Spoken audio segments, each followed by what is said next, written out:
Yeah. Hello, good afternoon, everyone. There's a bit of delay here.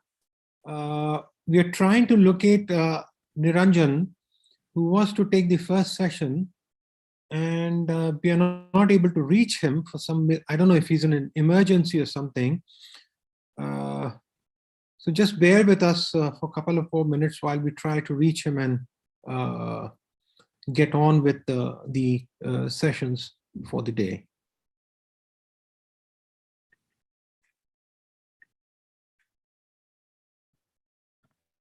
Hi Ajay, this is Parikshit here. Hi, Parikshit. Good to see you. Yeah, okay. Yeah, now I can see your name. Yeah. Good afternoon. How are you? Yeah, good. Everything all right. Like me to start off the today's proceedings. I can do my session first, and then as you have the other faculty joining, they can do the rest. Perfect. That sounds absolutely fine. So on that note, what we can do is, yeah, colleagues, I think that's a very good suggestion, and we will start off with Parikshit's session. Before that, I just wanted to give you a little bit of preamble to this entire initiative.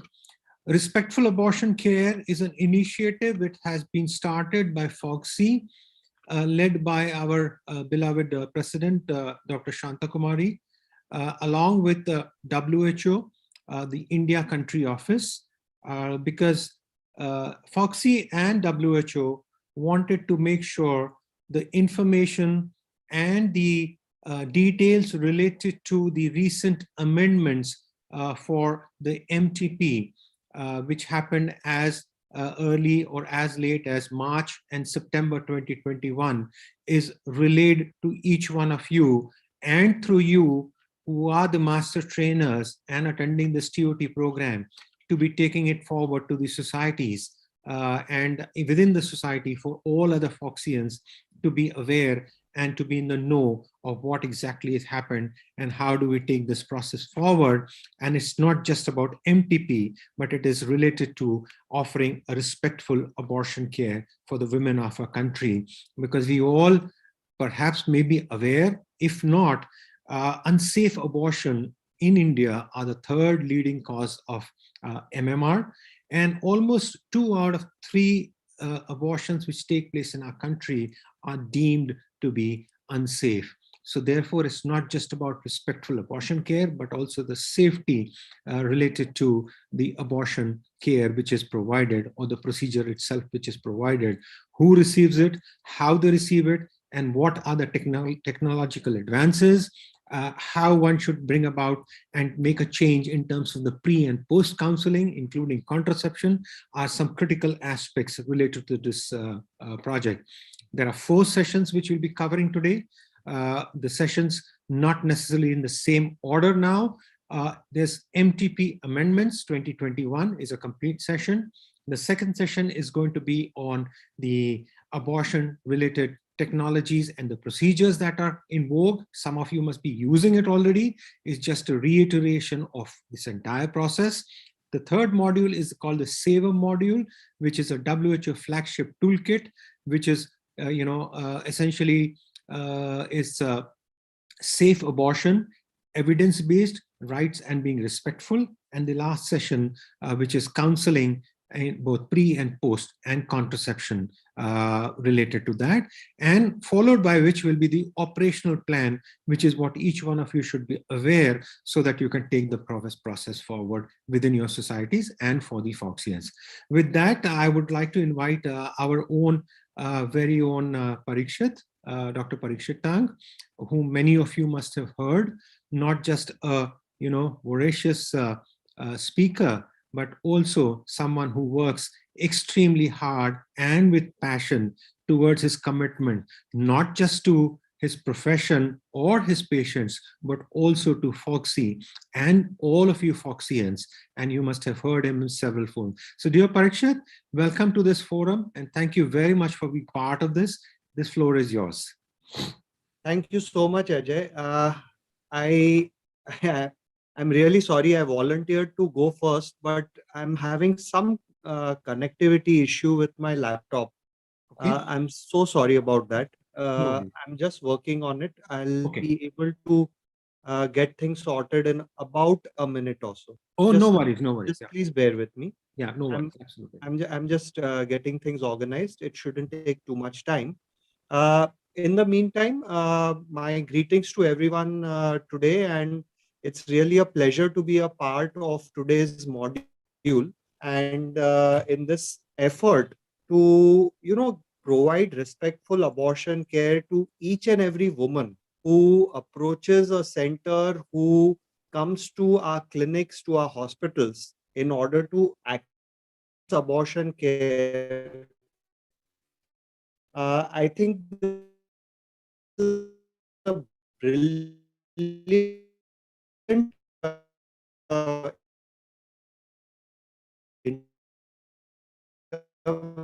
You're breaking up, Parikshit.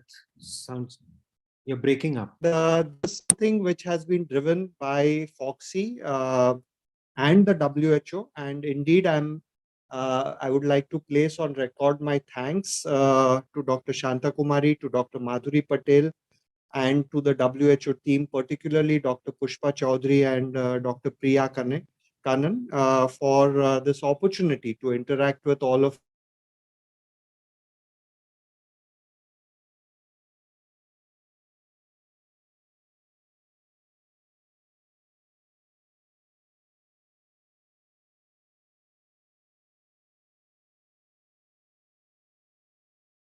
and I must say, absolutely brilliant in terms of the logistics that they've managed to work with, and this has really facilitated a lot of a lot of hassles which go into organizing these kind of meetings online. They've taken care of, they've taken the burden really on their shoulders. So having said that, I'll need about a minute or so to just go out and rejoin from my laptop. Please bear with me. I'll be back with all of you in about a minute or two, not more. That's fine. Thank you so much, Parikshit.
Hello, Ajay.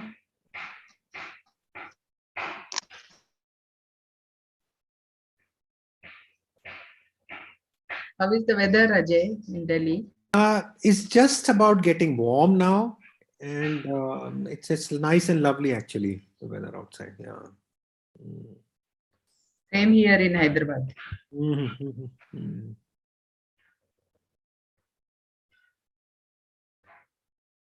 We are running a bit late because we are not able to trace Niranjan because perhaps he's in an emergency or something. Mm. Oh, Yeah. So anyway, Parikshit has been kind enough to start off with his session first. So okay. he's just about to join in. Mm. Fine.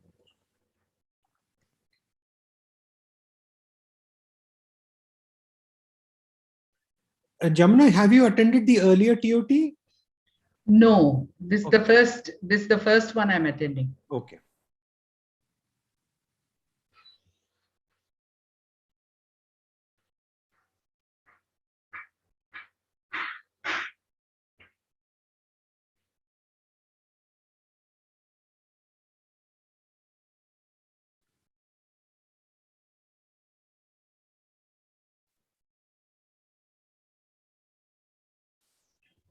Hello.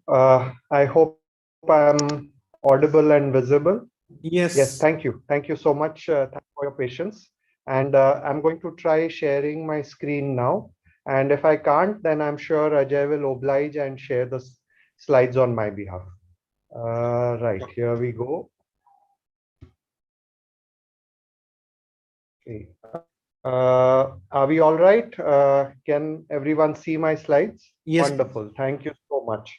So, without any more preamble, let me go into the meat of the matter, as they say. And really speaking, when we talk about respectful abortion care, counseling is something which lies right at the heart of this subject, because until there is an open communication, until there is counseling, how can any process be respectful? So, of course, counseling is not just mere chit chat. It's a structured interaction in which a person voluntarily receives emotional support and guidance from a trained person in an environment that is conducive to open sharing of thoughts, feelings, and perceptions. So, of course, I mean, each and every phrase, each and every word of this definition carries a lot of weight, and a lot of emphasis can be laid on every aspect in terms of its contribution to abortion care.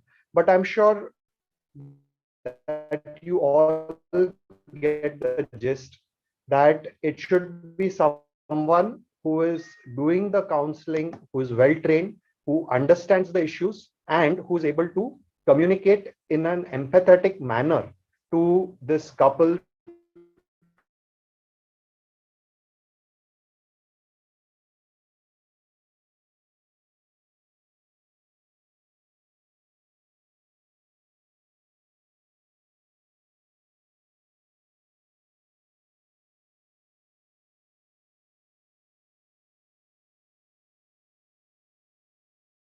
Hello, am I audible? I hope. Yes, yes, Yes, yes, Parikshit. you're audible. Yes, yes. Okay, okay. Thank you, thank you. It's something which will make the procedure holistic in terms of its approach, and the woman may need some help with the transition should be included in this kind of a process. So, when we are talking about pre-procedure counseling, it has a very critical role in terms of allowing us to help the woman to decide whether she needs to terminate or she doesn't want to terminate the pregnancy, what type of method to choose. It helps us to ensure that the complete information is conveyed, everything is discussed beforehand, and to ultimately help them to come to a conclusion about what would be the ideal method to use contraception in the future. Now, there are certain basic aspects about counseling, which I'm sure all of us follow in our clinical practice, but I want to emphasize this again, that one has to ensure privacy and confidentiality, no judgmental attitudes. It has to be in a way that the woman understands, the couple has to understand what we are talking about. And having established this rapport, then she ultimately comes to the conclusion about the termination of pregnancy in that particular situation. So, when we are talking about family planning counseling, why is it so essential? Because there's a very quick return to fertility after the abortion has been conducted. It's a great time because they are sensitized to the problem and they will want contraception to avoid such future events. There should ideally be a minimum 6-month gap before the next pregnancy, and there are health benefits which can be discussed with the couple in terms of their future lives and reproductive outcomes. So, when to start is the most question. It should be something which is begun at the first visit or the first contact at the consultation itself. And of course, there are exceptions that if it's some kind of a tragic circumstances which have led to the MTP being conducted, for example, an anomalous baby, then fine, one may wait till an appropriate time is reached. But otherwise, it should be at the first contact itself. And what should we counsel about? The fact that fertility returns quickly, what choices are available, the method specific details which the couple would need to know, and what high risk behaviors this couple needs to avoid. Now, it's not very uncommon for a woman to refuse any kind of contraceptive method right at that point. Maybe she's not made up her mind, maybe she has some apprehensions. So please do not use this as a reason or an excuse not to provide the MTP. The MTP has to be provided, but later you can always call her for a follow-up visit soon. Ensure that she's convinced about some method or the other, and therefore becomes a part of the reproductive care network, really, in order to see that they have some kind of contraception in place when they leave the abortion process. So some general guiding rules that need to be kept in mind in terms of post-abortion contraception. We have to ensure that the abortion process is complete without any complications like infections, injury, very, very heavy blood loss, and the fresh pregnancy has been ruled out. So having said this, again, would like to emphasize that counseling plays an important and critical role really in the entire process. What do we need to do to ensure that the procedure and the process is complete? Continue to ensure privacy and confidentiality. Reassure her that in case there is a problem, we are there. They can reach somebody or the other in case they have some kind of problem, and repeat all the post-procedure warning signs or the danger signals. Having done that, what should you do about family planning counseling specifically? That was the general part. If a woman has already decided, say for example, they've decided that they will go for an IUCD, well, appreciate that fact. Appreciate the fact that they've been able to make up their minds, they've been able to come to a conclusion, a decision has been reached, and provide them whatever services are relevant. So in case an IUCD has to be inserted or a depot has to be injected, make sure that the facilities are there. If they have been using oral pills and this was a slip up, then provide them with the correct direction as to when the pills should start, the follow-up protocol, and the continuity. If they are undecided, allay their anxiety, tell them that there are a lot of choices which are there, and stress upon the fact that they will need contraception soon. Maybe the couple can be talked to together, and emergency contraception should also be provided in these situations where a firm conclusion has not been reached. So if we look at all the post-abortion contraceptive methods, say let's start with the simplest one, that's the barrier methods, condoms.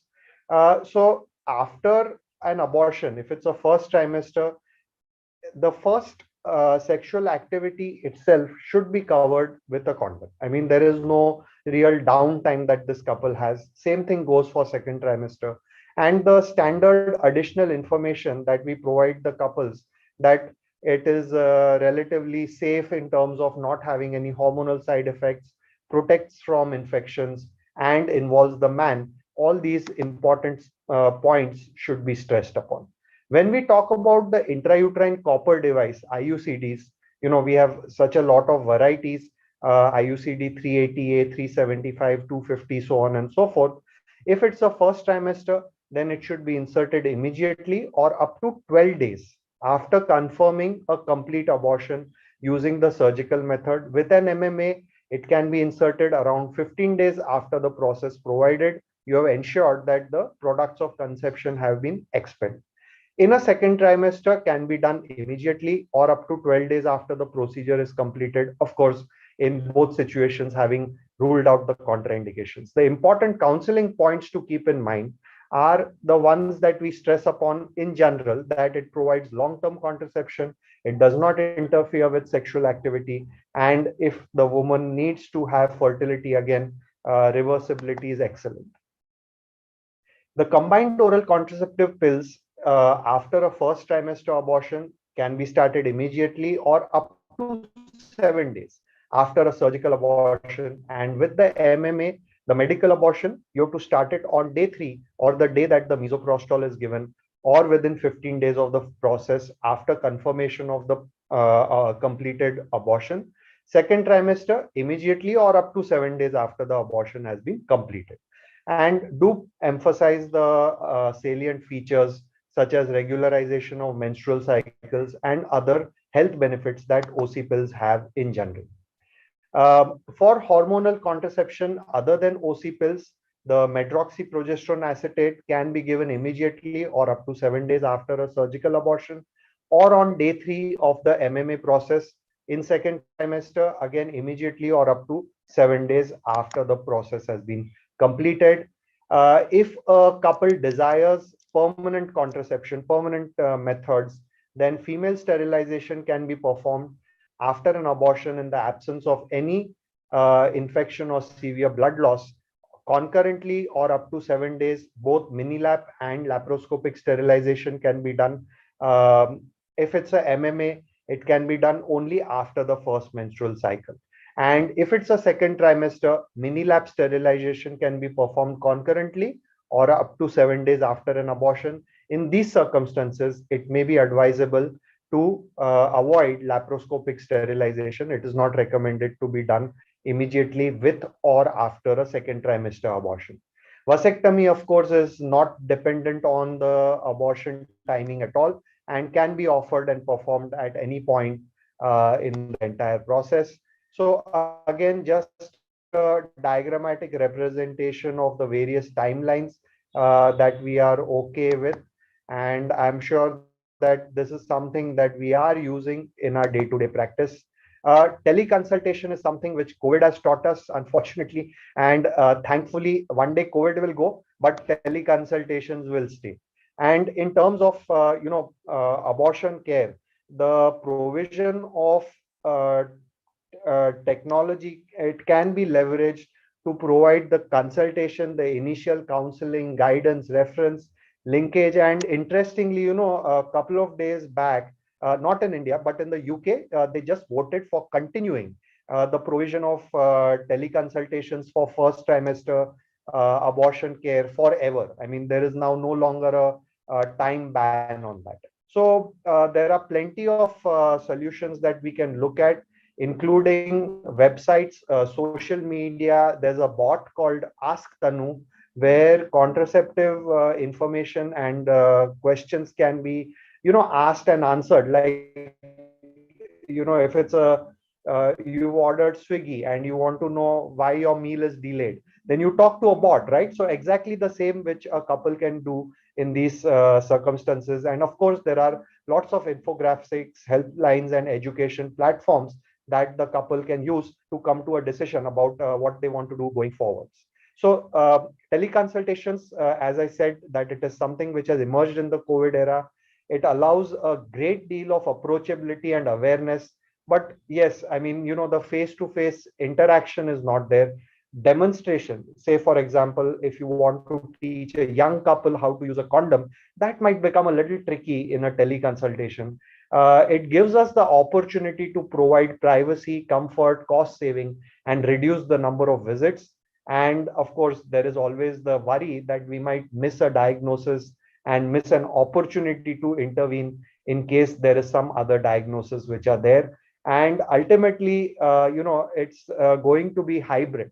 There's nothing which is isolated in this whole world. And we should also leverage this in terms of providing abortion care holistically to the couples who are needing. So the key messages are really to realize that abortion care is not complete without family planning services being offered. Bring the couple on board, and the idea is that 100% coverage should be there. Capitalize on the basket and applicability in the peri-abortion period. Use technology, and adolescents need both online and offline. I think this can be expanded to a much bigger audience. And once again, I would like to thank you all for this opportunity to interact with everyone today. Thank you, Ajay. Thank you so much. Absolute delight, Parikshit, to have you and talk about a subject which has been close to your heart and each one's heart. And on a very personal note, I know it is a public forum here, but I really like your looks. Oh, thank you so much. Yeah, it really suits you with the salt and pepper. It's really good. Oh, we have Niranjan here. We have been great. trying to He get joined. hold of you, Niranjan, and looks like you're in Alaska or somewhere in Netherlands. Yeah, with all the skylight happening behind you. Good to have you, because otherwise Priya had volunteered, so graciously that she would be taking your session in case you're not able to make it over here. So without further ado, Priya, we will now get back to track. We are delighted to have Niranjan with us. And thank you very much for joining in this program. We have had the preambles earlier and also talked about the importance of RAC. And Niranjan will walk us through the entire amendments which have taken place and how they are going to impact and make a difference for each one of you in the work that each one of you are doing together. Over to you, Niranjan. Thank you. Thank you, sir. First, I would like to apologize that I was held up, so I would not, do like that. I am always particular to be present all the time whenever Foxy or WHO or any other organization needs me. But as you are aware, we are obstetricians and we can get held up in some other issues. So, without much ado, Parikshit, thank you. You took over for the time being there for me, and thank you, Dr. Priya. That you were so kind enough and gracious enough to do the amends in my absence, and thank you for that effort. Thank you, Ajay sir.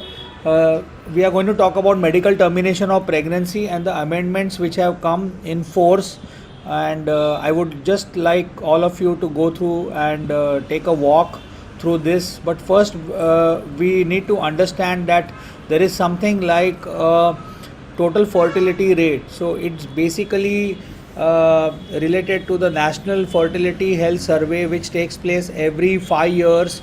And if you see the graph on the left hand side, the red color is the 5th survey, and the first one is the NFHS 1, that was about 25 years back. So we are presently having this survey of the urban and the rural the situation of the total fertility rate. So that is the children per woman. So we are having a younger population actually, and the people who are born more 2 times than the people who are dying. So it is in a very good shape from that point of view, but a little higher if you compare with all the other states.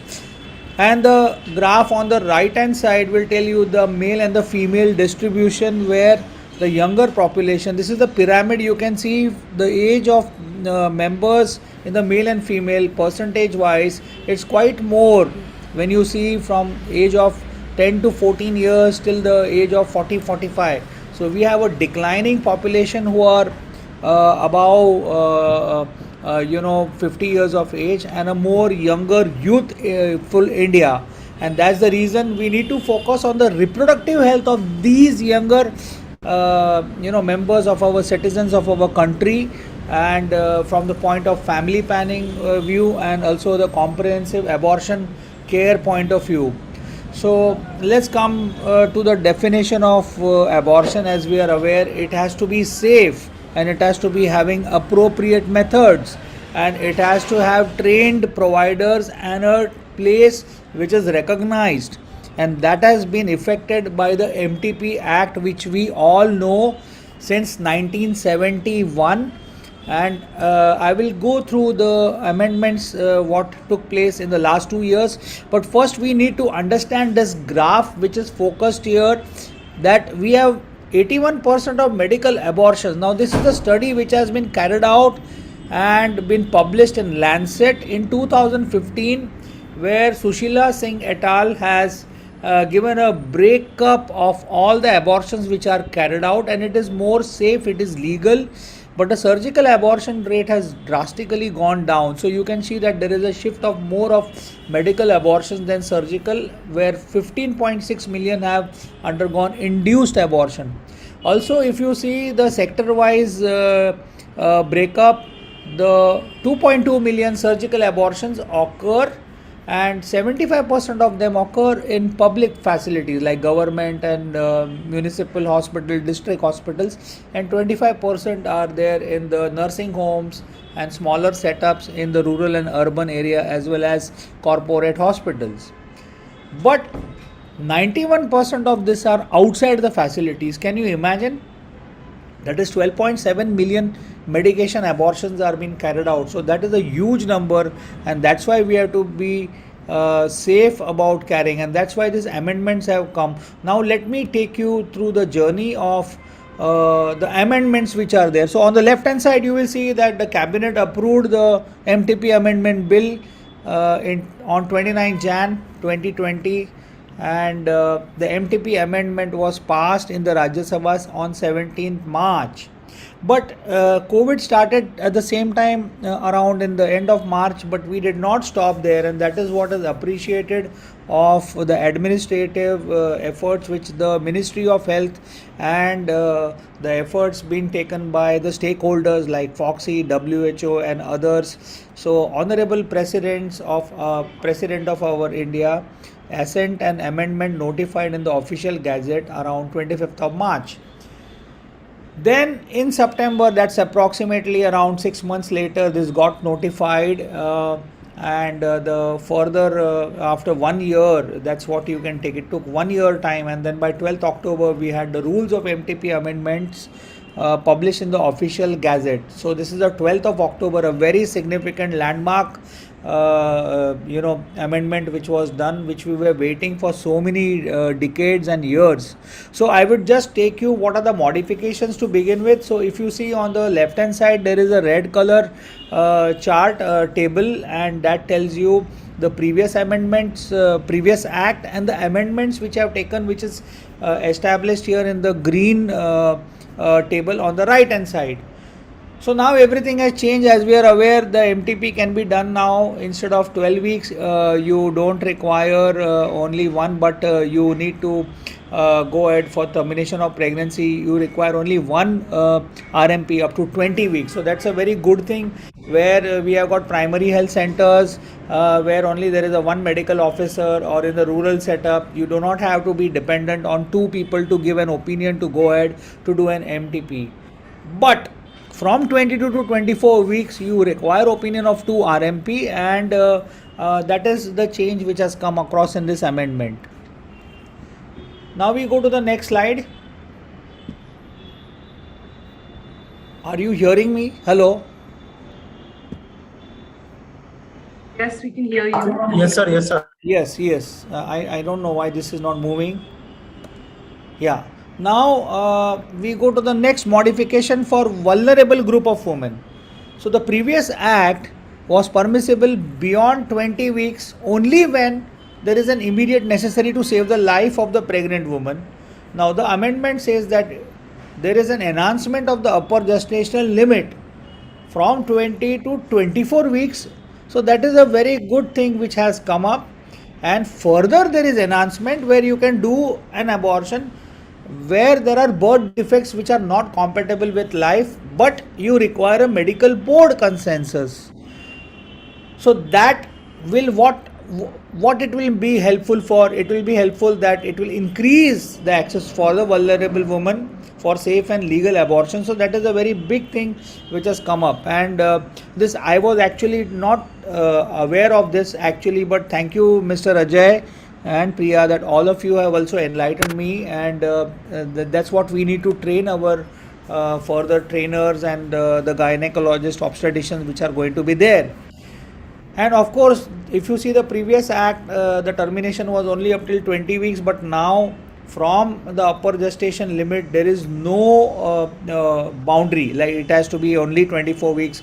Even a patient who comes with 32 weeks, 34 weeks, there are fetal abnormalities, you just have to go to the medical board, and as far as possible they will apply the best yardstick to go ahead to do this MTP. So it basically helps to increase the access and that is what improves the the facility for women to go ahead to take not to do some illegal abortion or not to go to some quack. So that helps us to reduce the court cases and unsafe abortions. Now, regarding marital status, we don't require the husband consent, but we need to have basically the condition of failure of contraception. It was only to the married woman. Now it has been extended to any woman. So any woman who is above 18 years of age or less than 18 with a guardian, or unmarried woman, or having a woman having a relation in a live-in relationship, or any other woman who is there, you don't have to have a tag of married woman. So that is a very important thing which has amendment has taken place, and the new insertion is there where you need to have a confidentiality about the information which was there in the previous act. But here also the new insertion is that a name and other particulars like age and address and etc., the details about her should only be revealed to a person who is authorized by the appropriate authority or by the law of the land. It cannot be just given to anybody else. So that is a very important thing, and for minors you require a consent for guardians. So that is quite simplified. So what it helps, it will improve and increase the privacy, the confidentiality of abortion seekers. They will also have a safeguard the rights, the dignity of woman is protected. It is bias free services, and it will also give a confidentiality where a woman can on her own open up for any counseling and for contraception following an MTP. So that is a very important thing which will help. So let me go through 1, 2, 3 points where it tells you about the further amendments. Special or vulnerable category of women from 20 to 24 weeks, the norms of the registered medical practitioner whose opinion is required, and the power and the functions of medical board.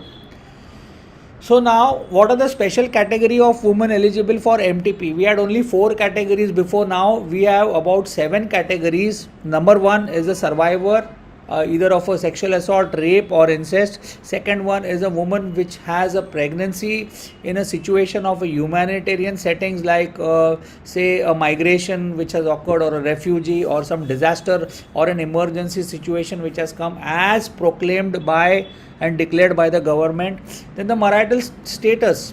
If there is a change, if she becomes a widow or she undergoes a divorce, she has a right to undergo, in a special category of this woman, to undergo the MTP between 20 and 24 weeks. Woman with physical disability, yes, she can undergo, but she needs to produce a disability certificate which shows that it is major disability, that is above 40% of disability she has.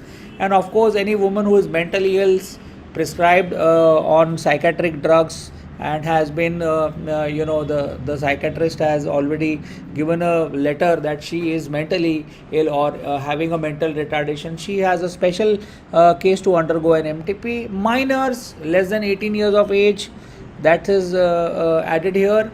And of course the fetal malformations, so you need to have a proper multidisciplinary approach here, because when we have multiple patients coming here with a fetal malformation and they have gone beyond 20-24 weeks or between 20 and 24, still you need to have something written on the paper by the pediatric surgeon or some documentation that this baby is incompatible with life, and it is going to suffer physical as well as mental abnormalities and eventually cause serious handicap. So it is nothing to do with the financial liability to the parents, but it's very important that this fetal malformation has to be taken into consideration. Now, as I said before, the red bar says 1 RMP up to 20 weeks. Now that has been extended up to up to 20 weeks. Initially it was 12 weeks, and 2 RMPs from 20 to 24 weeks, and a medical board beyond 24 weeks. And there has to be the medical practitioner who has completed 6 months. Actually we wanted to do it for 3 months, but no, it is 6 months. and they need to assist 25 cases of MTP. So anyone who is interested, in the city of Mumbai, they need to go to FSAO, they need to have the training of 25 cases of MTP, or at least 5 done independently. They can come to Sion or Wadia Hospital or any other government hospital, or they are holding a postgraduate degree or diploma. Imagine. So even if you have done your MS or MD, you need to have a proper certification from the district authority, appropriate authority, or at least have an experience of 1 year in the practice of as a houseman in obstetric and gynecology. So these are all the norms which have been increased now, so that there is no dearth of experience to be there. Now, if you see the composition of a medical board, it has to be constituted in the medical college. It needs to have an obstetrician and gynecologist, preferably the head of the department to head as a chair of this medical board. So here in this district of Mumbai, we have the JJ hospital. The medical board is there. It has to have a pediatrician. It has to have one woman. If there are other men only, then you need to have one woman, a doctor, and it has to have one member from the government hospital. So that is very important, and you need to have a case-to-case analysis. And of course, if there is a sonologist and a radiologist, a specialized person to be also added in this. And at any time anyone is absent during the proceedings of this medical board, the chair has a right to substitute the another member, and that has to be a doctor. That is very important, and it has clearly given guidelines that yes, you can do. So what are the powers? We should understand any woman who wants a termination of pregnancy beyond 24 weeks, and she feels that it is unsafe for her to continue with this pregnancy, and there are fetal malformations where there is a risk to her life or to her child, who will suffer from any physical or mental abnormalities, and that will cause serious handicap. She has all right to go ahead to this medical board, and I'm sure the medical board is going to allow her to undergo this pregnancy. So you need to keep this in mind. And also, for any additional investigation if required, they can add further specialists for deciding the termination of board. But they need to decide on the reports, on the basis of examination of her papers, and they have to come on an opinion.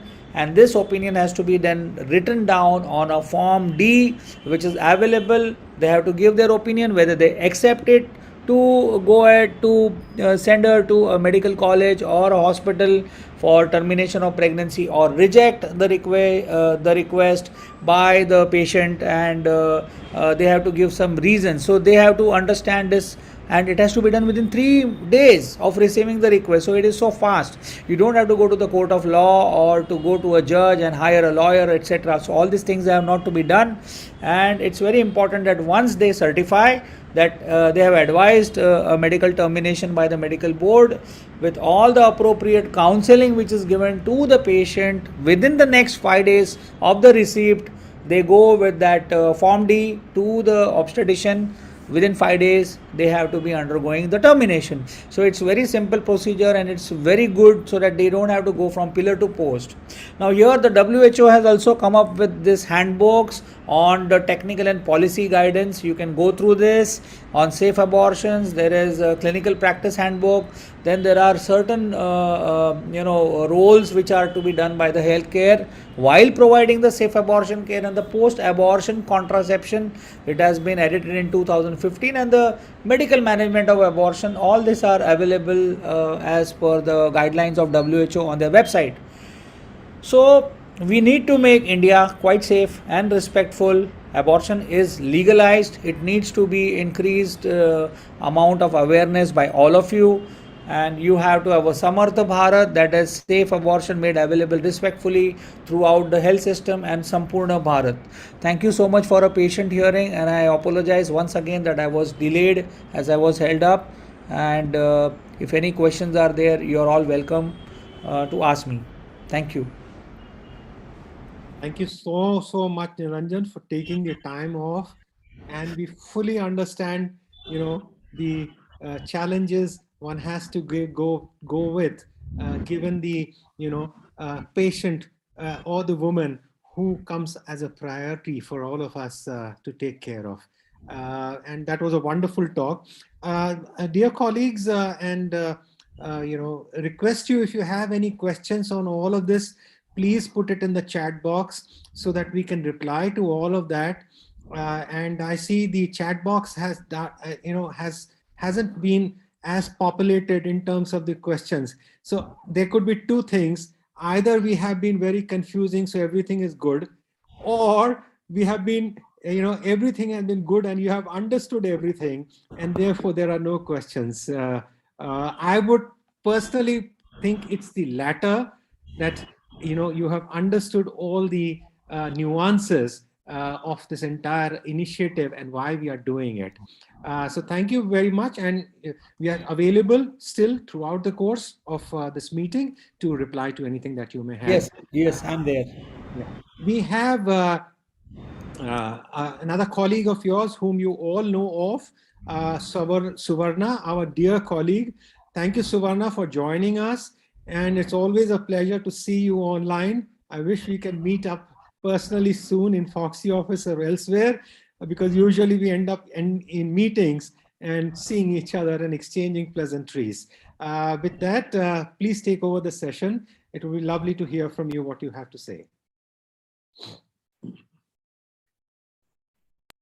Thank you so much, Jay, and the whole team for having me here. And that was a nice lecture by Niranjan. And I'll share my screen. Can you all see the screen?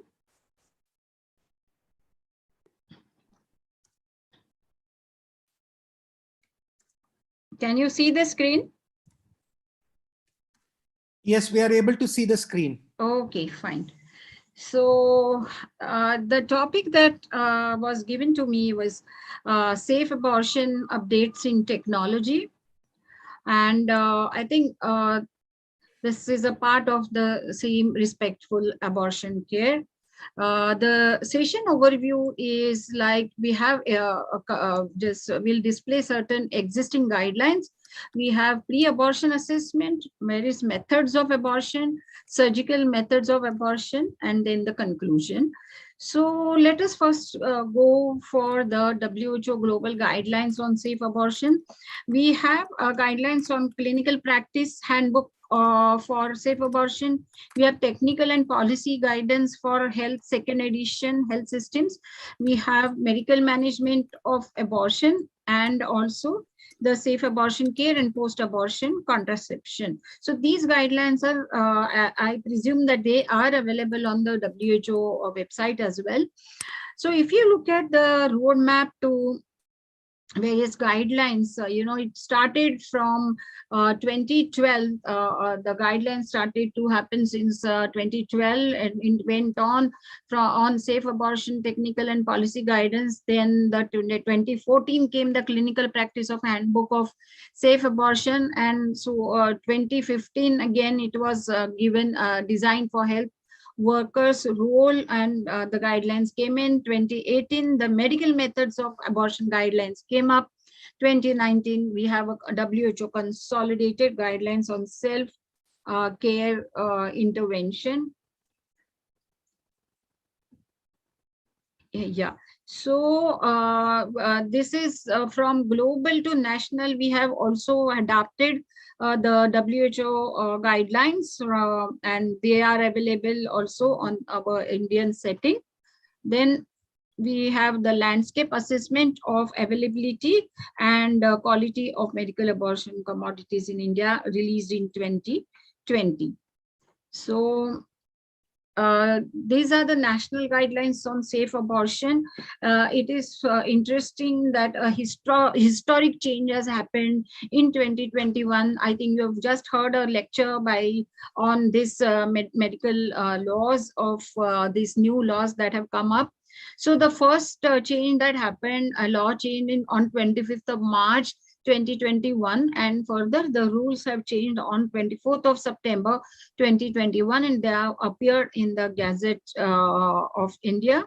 And this comprehensive care is now mandated by law. So all the guidelines have three key areas in the management and management of abortion safely, And we have pre-abortion care, abortion care methods, and aftercare and follow-up, including post-abortion contraception and counseling. If you see here, it is the decision making is dependent on so many factors. We have the medical history of the patient, physical examination. We do laboratory and other investigation if necessary, as and when necessary. And you should also in the end discuss various contraceptive options and let the patient choose whichever method she wants. And if the woman chooses to have an abortion, she should be allowed to choose from among various available methods that are appropriate for her based on the duration of her pregnancy and her medical condition. Now let us go to the pre-abortion assessment and counseling. These are the components. All of us are well aware. The seeking first time, women seeking first trimester abortions, we definitely have to go in for a detailed history taking, general physical and pelvic examination, which forms the most important component, because we need to know that there is a pregnancy and that is an intrauterine pregnancy, which most of the times with clinical examination we should be able to make out. Then laboratory and other investigations if and as and when necessary, and decision making information on abortion procedures and counseling. So at the time of examination, first, if the periods are regular, by way of LMP, you will know how many weeks of gestation you expect. And we have here a table or a chart which shows, and I'm sure this is just a revision for most of you, but it is important that uterine size is in weeks. And after 4 weeks of gestation, the uterus increases in size by approximately 1 centimeter per week. After 12 weeks, the uterus comes out of the pelvis and it starts getting just palpable above symphysis pubis. At 16 weeks or 15 to 16 weeks, the uterus reaches the midpoint of the symphysis pubis and umbilicus. 20 weeks, the uterus reaches the umbilicus. I beg some changes are should be made there.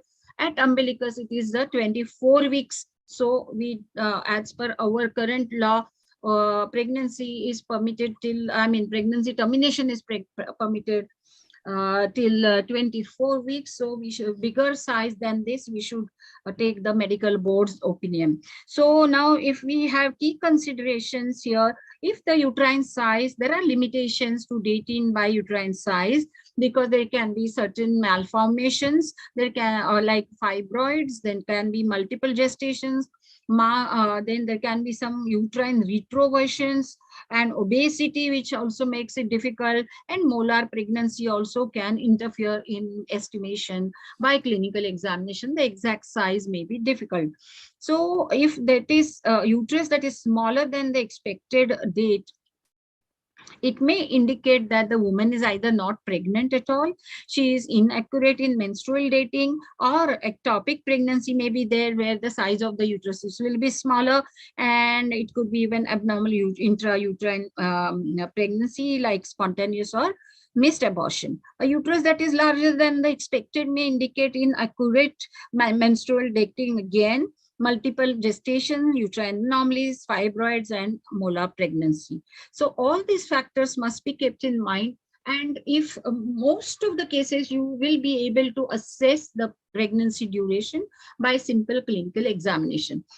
Certain pre-abortion investigations can be done, but routine lab tests are not a prerequisite for abortion services. So tests that may be performed as per individual risk, individual medical risk, or any other risk factor that you have seen on history taking and examination. So pregnancy test should be done if the pregnancy is unconfirmed before. Hemoglobin or hematocrit for suspected anemia. RH testing where RH immunoglobulin is available for RH negative patients, HIV testing, counseling, STI screening, especially it is, when you do pelvic examination, you can assess the if there is any sexually transmitted infections there. Other laboratory tests as indicated by medical history, kidney or liver function tests, etc. And most importantly, I can see it underlined here that ultrasound is not necessary unless to diagnose the pregnancy and the site of the pregnancy. When after examination you are not sure about your own findings, suspecting an ectopic pregnancy or a missed abortion, then in that case you should do the ultrasound.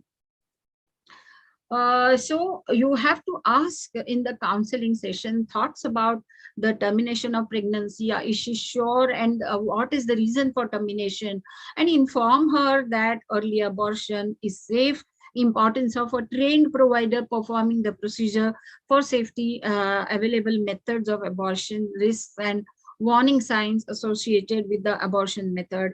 Without contraception, she can get pregnant as soon as 14 days after an abortion, and resumption of her normal activities, including sexual intercourse, can be done, and any other follow-up care.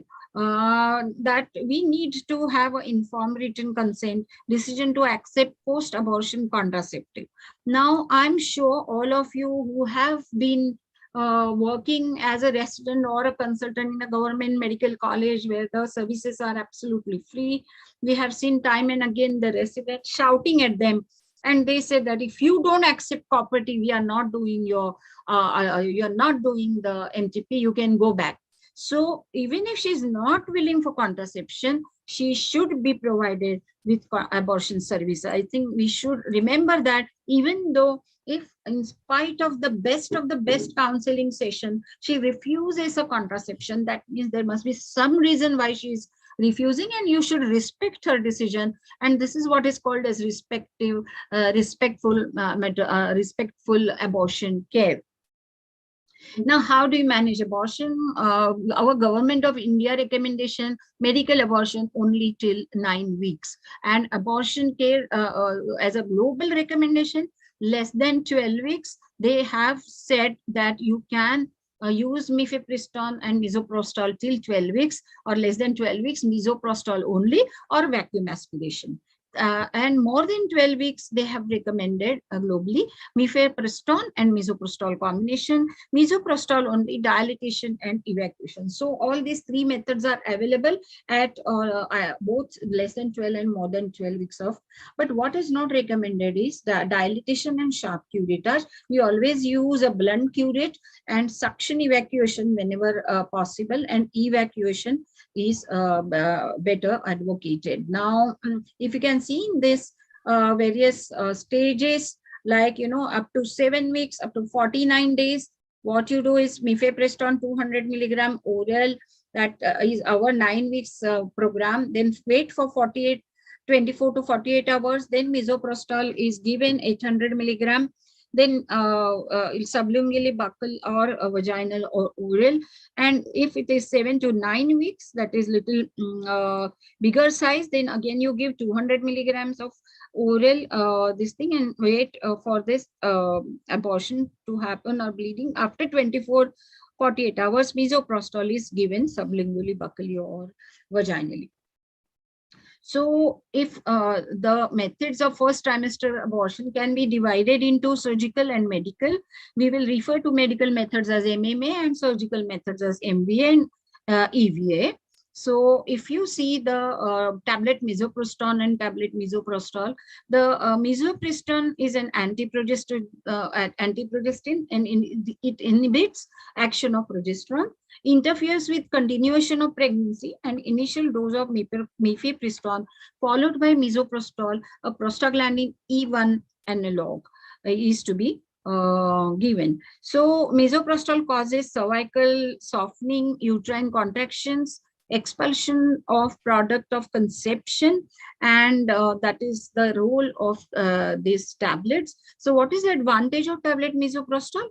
The tablet misoprostol can be used either in combination with mifepristone, or you can even use it alone, and it is very easy to handle and store. It is non-invasive, cost-effective, stable at room temperature within its package. Of course, if the package is broken, don't use it, and can be administered by oral, vaginal or buccal and sublingual routes. So it reduces the need for skilled surgical abortion provider, equipment, sterilization and anesthesia. So there are so many advantages of misoprostol, and it is very, very useful in the low resource setting. So again, let us revise the protocols. Day 1, mifepristone administration 200 milligram, mifepristone oral anti-D 50 micrograms if Rh negative.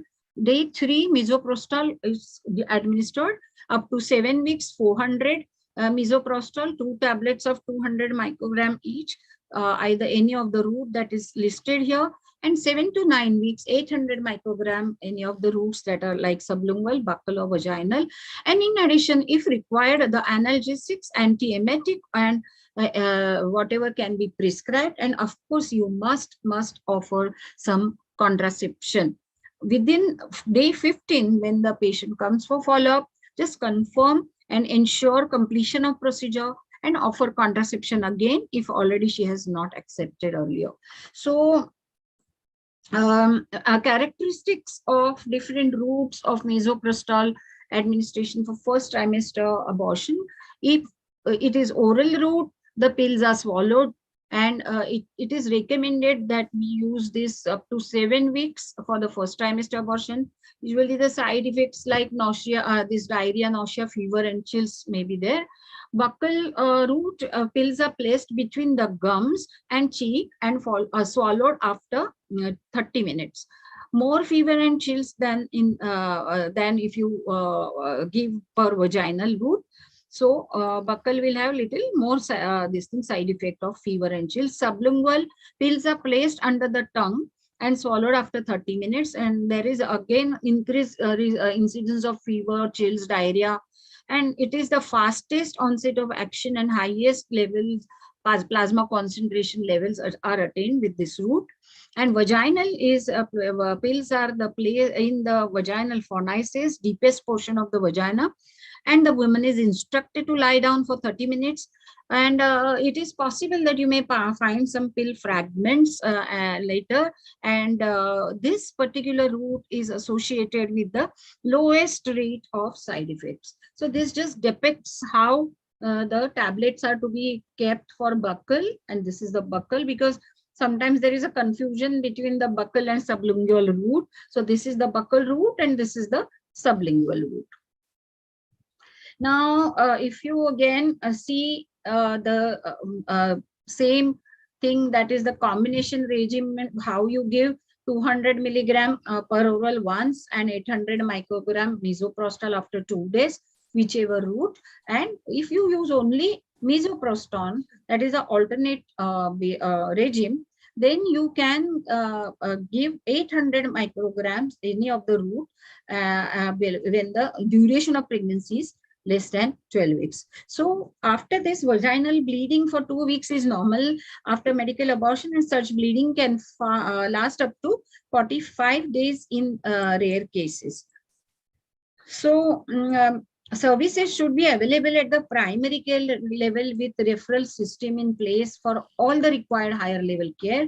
Additional services may need to be provided to individuals seeking medical abortion, counseling and testing for sexually transmitted infections, abuse support services, because many a times these girls are also psychologically disturbed, so you must have social services or psychological support services, then other specialist health or medical services as and when required. You must provide iron tablets for anemia if needed, and provide any necessary pain medication, and provide emotional support if needed. So routine follow-up is not necessary following an uncomplicated medical abortion using both this 2-drug method, and a follow-up visit 7 to 14 days after the procedure may be offered primarily to provide contraception, counseling and services, emotional support, and to address any medical concerns. A routine follow-up visit is recommended only for the when you are doing medical abortion only with misoprostol, and to assess the success of abortion. But if you are using 2-drug method, that is mifepristone and misoprostol, they are not recommending a routine follow-up visit. So what is the care that you give at follow-up? Assess the woman's recovery, ask for any signs and symptoms of ongoing pregnancy. That is very, very important, because ongoing pregnancy can be ignored.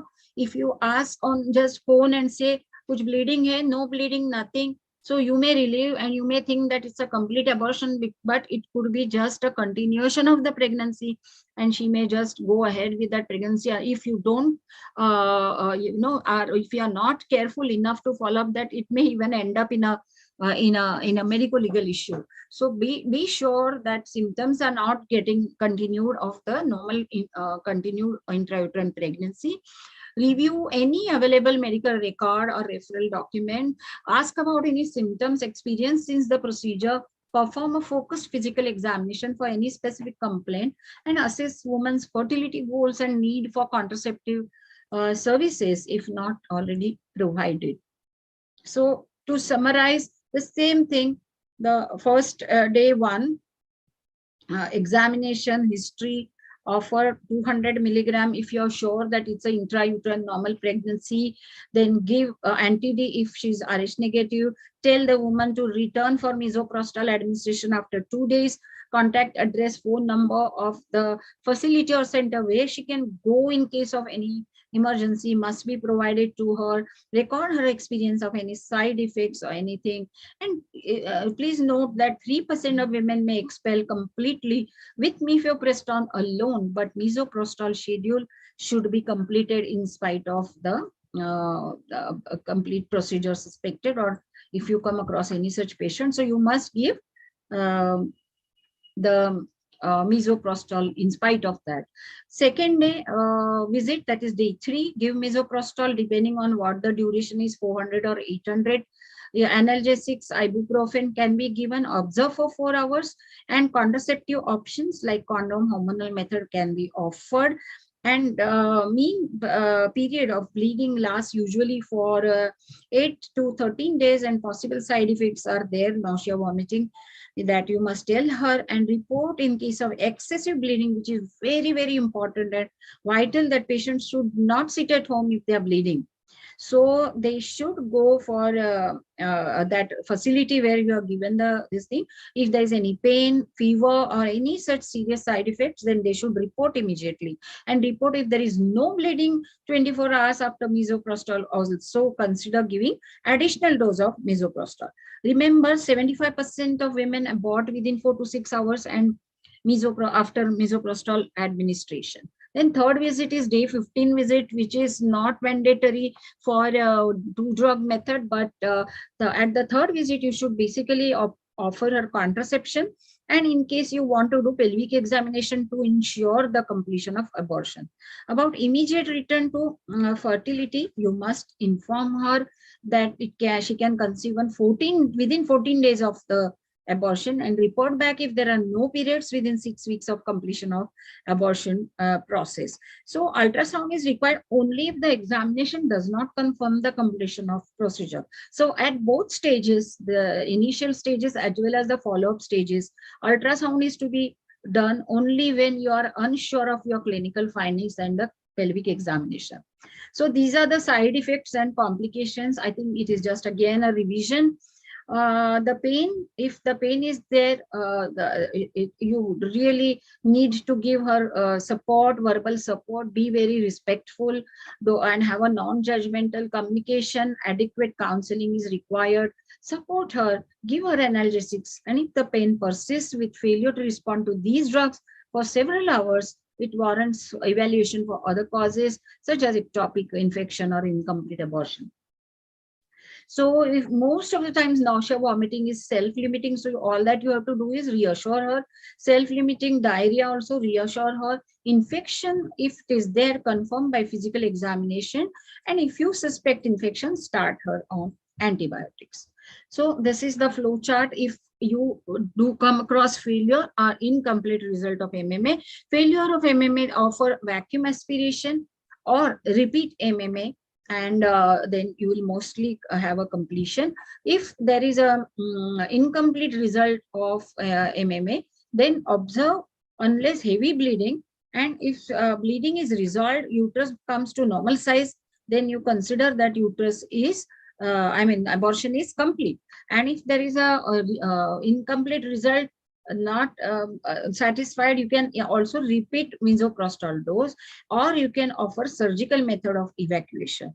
Now, after the first course of action, if the heavy bleeding continues, then you go straight away to surgical method of evacuation, what we usually call the completion of procedure. So how do you tackle excess bleeding? So if women, she presents with excessive bleeding, you have to see whether bleeding is more than her usual menstrual cycle. If she's soaking 2 pads in 1 hour for 2 consecutive hours, you just observe for some time and see if the bleeding is decreased over time. If yes, then the routine care continues. If it doesn't stop or decrease, then watch for vital signs or vaginal examination. Sometimes POCs are seen in the cervical canal, just as digital evacuation is all that is required, and the woman will get stable. Bleeding might reduce, and she goes as a under observation monitor. If she's stable, she can go after 1 hour of observation. If, however, the bleeding continues, USG is indicated, and minimal residual bits, if you come across, if you see on the ultrasound, you wait and watch. They will usually get expelled in some time, and if the bleeding is not life-threatening or it is minimal, you can wait and watch.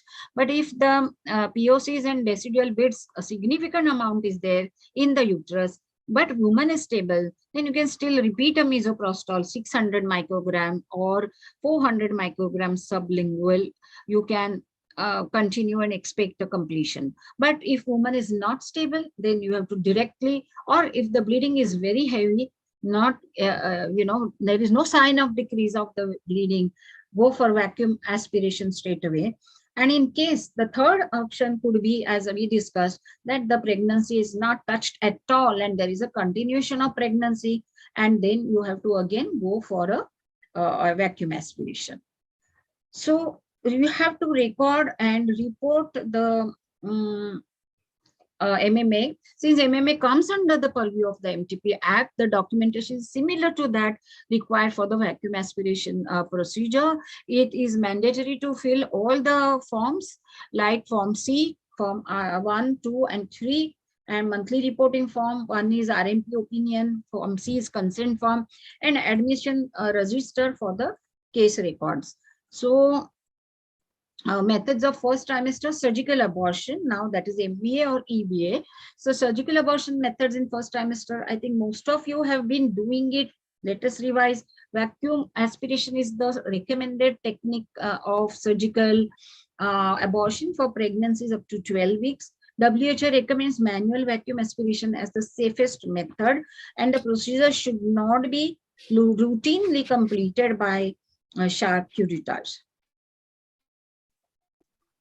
This is the syringe with the assembled MVA aspirator. You can see the procedure is same regardless of the type of vacuum that is used. First, create a vacuum, and a handheld aspirator used to generate vacuum. Aspirator is attached to the cannula of 4 to 12 mm in diameter. Cannula can be used in multiple settings, including those without electricity. And IPAS or easy grip cannula size corresponds with the weeks of gestation. So 8 mm cannula for 8 weeks, 10 mm cannula for 10 weeks. So these are the easy grip cannula, as you can see on the side, and this is the assembly of the MVA aspirator. You can see the cap, the buttons, valve buttons, the clasp, the collar stop, the retaining clip, then the plunger arm, plunger handle. And these are the cannulas. So you can create vacuum, load the syringe with a vacuum, and then next step is, this is with the electric vacuum aspiration, and electric pump is used to generate vacuum, can accommodate cannula of manual vacuum aspiration with correct size of tubing. So it's a very important thing. If your center, you have more often using this manual vacuum aspiration tubes, the cannula, then they can be adapted, but use the correct size of tubing. Then cervical priming can be considered for women with a pregnancy of any gestational age to prepare the cervix and make it soft and easy. So recommended methods of cervical preparation before surgical abortion in first trimester would be oral mifepristone 200 milligram or Mesocrystal 400 milligram administered sublingually or 2 to 3 hours prior, or Mesoprostram 400 again 3 hours prior to procedure. And my favorite, laminaria tents can be placed intracervically 6 to 24 hours prior to the procedure. We have used on many patients not laminaria tent, because those used to be those days it was a little expensive, and we used to have ISAP gold tents, which we are using for this, and this type of priming, or it is called as slow cervical dilatation. Now, if there is pain, we know that important component of quality abortion care. Any pain, the killers, they reduce pain and anxiety and makes women more comfortable. So there are two ways you can control pain: non-pharmacological and pharmacological. So non-pharmacological methods would be providing psychological support, explaining each step to the woman in advance, so she will be prepared and performing the procedure, and she won't be apprehensive. Otherwise, apprehensions, women, they even if you touch, they shout with pain. So performing the procedure gently, smoothly, respectfully, and encouraging the woman to relax and breathe deeply. So pharmacological pain management, however, we have so many drugs, anxiolytics and general anesthesia. The timing, if you want to give diazepam 10 milligram orally 1 hour prior to procedure, or 2 to 5 milligram IV 20 minutes prior to procedure. Duration is 4 to 6 hours, and it can, all of us have seen women with diazepam having disoriented and irrelevant talk many a times when you give IV diazepam. That is in fact one of the side effects, but at least they will not feel pain. So cervical dilatation, of course, general anesthesia, all of us know if they can be given. Then cervical dilatation, lignocaine analgesics, 10 ml of 1% lignocaine. The action is 60 to 90 minutes. Again, if it is not injected properly, it can induce seizures. It can cause gastritis, dizziness.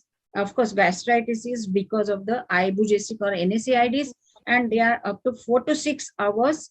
You can see that action of analgesics like 400 to 800 milligram, if given 1 hour prior to the procedure, it will last.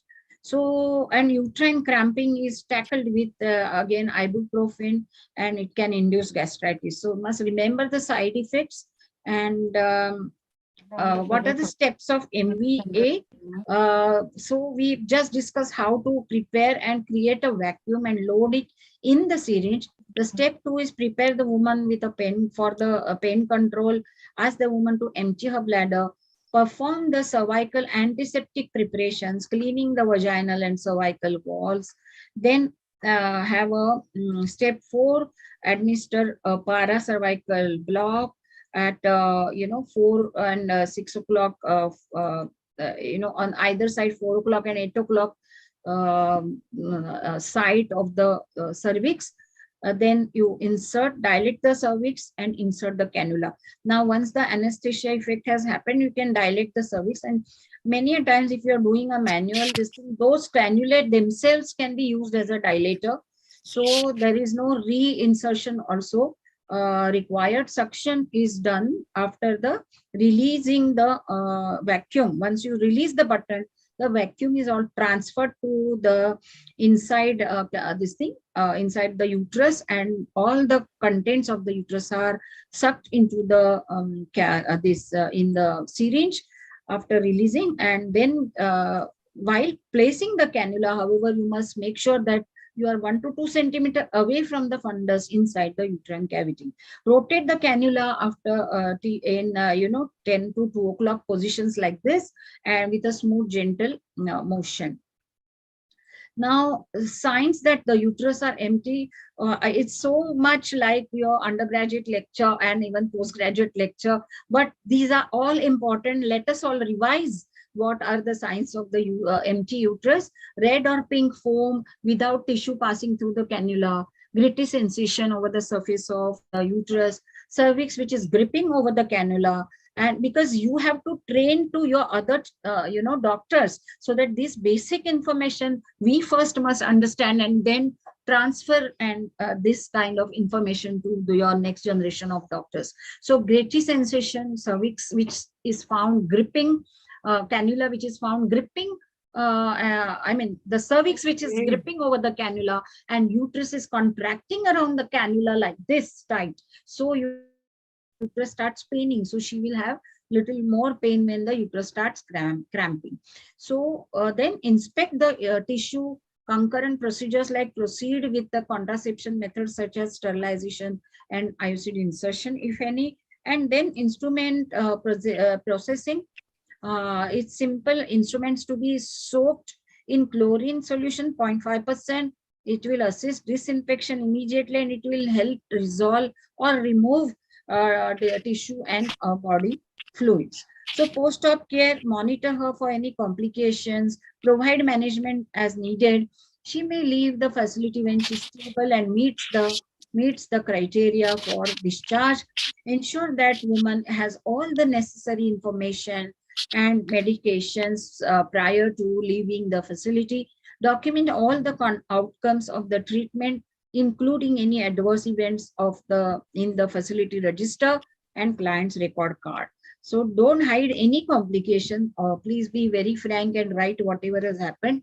Then aftercare, like management of abortion complications like incomplete abortion, infection, bleeding, and ongoing pregnancy, provision of contraceptive information, offer contraceptive counseling. So she will accept after having gone through such painful procedure, she may have easy acceptance, and no routine follow-ups unless Mesocrystal is the alone regimen is used. So that is a little new recommendation.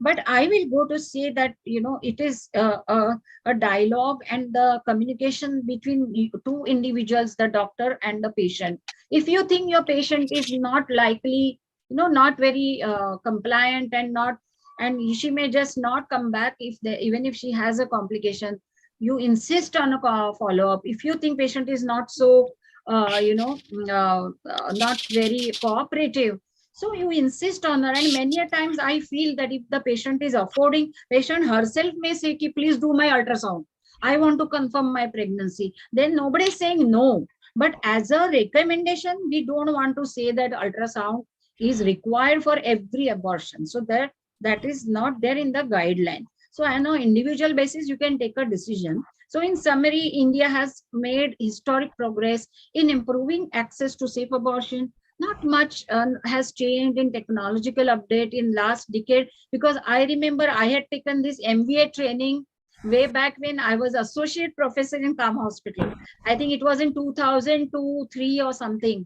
And still we are going ahead with the same procedure. Nothing new has come up in that. But yes, that is very effective way of catering to our women, safest and respectful abortion care. So as providers, it is up to us to ensure safety and quality, especially in context of the amended law. Along with safety, we also need to focus on respectful services and really don't shout at patients.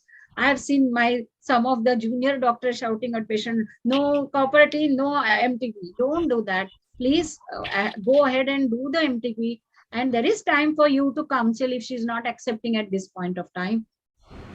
And this is an opportunity to inform, educate, proper information on contraception and counseling. Thank you so much. Thank you so much.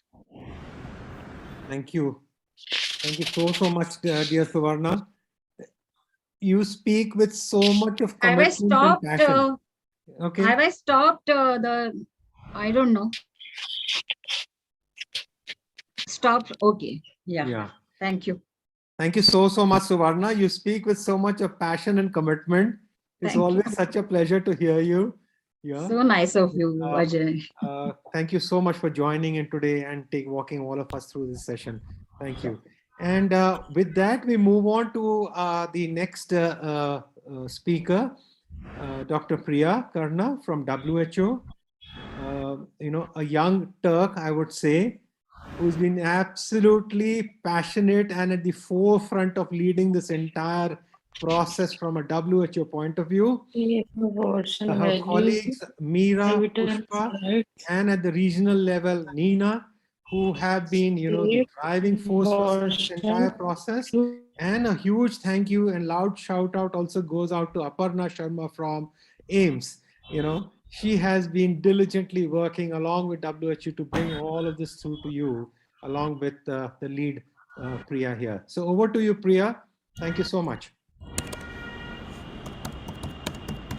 Thank you so much for that kind introduction. And it is a pleasure and privilege to be a part of this training session today.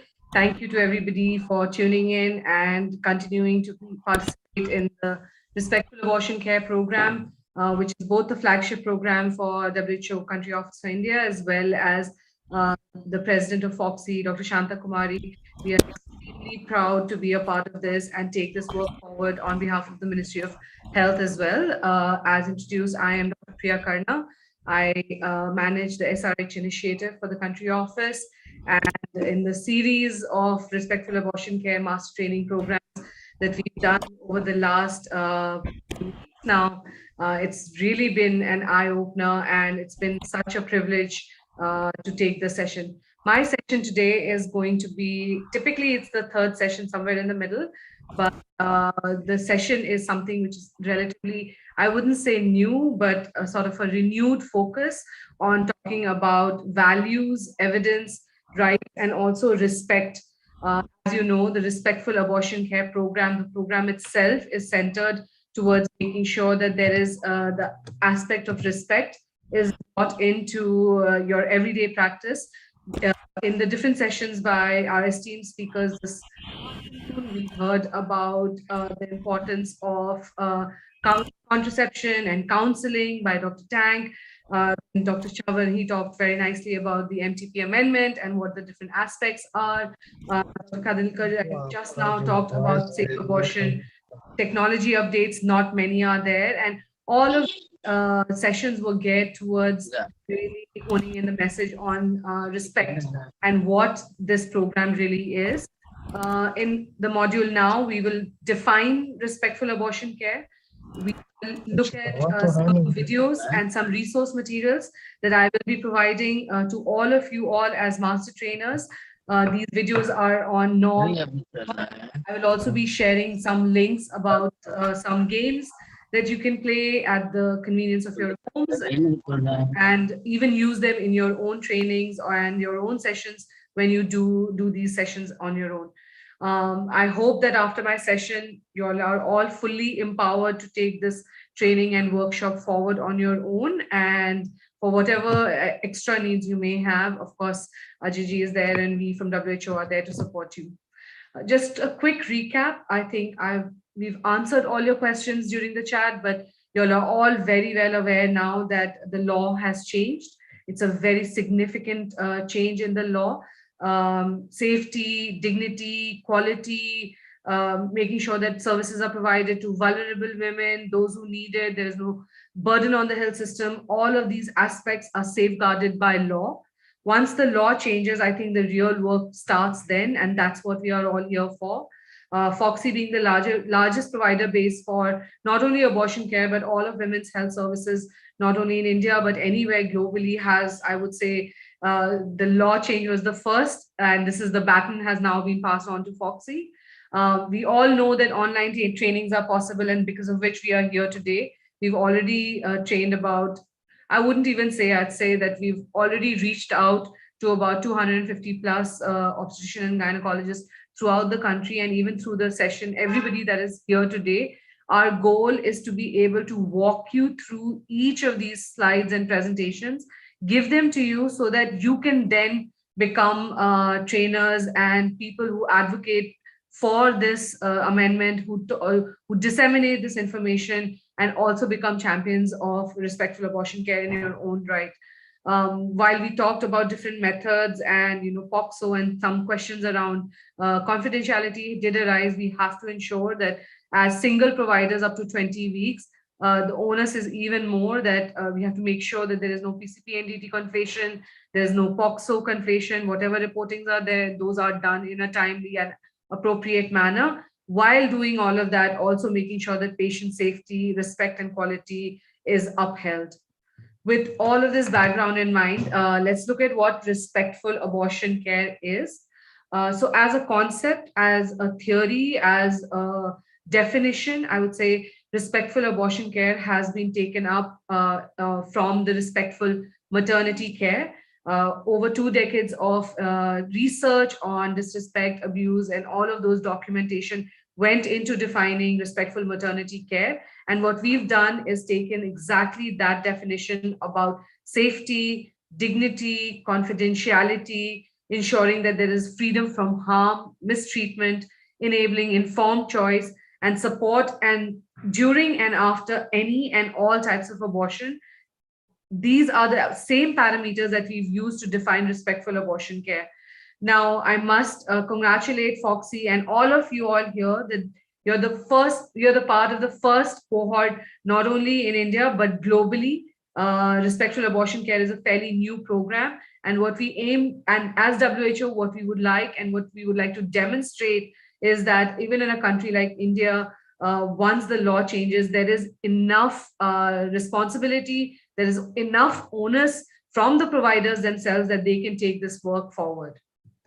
In simpler terms, I mean, this is what it goes in terms of definition, and we are working with the ministry and other agencies to be able to incorporate this in regular medical education.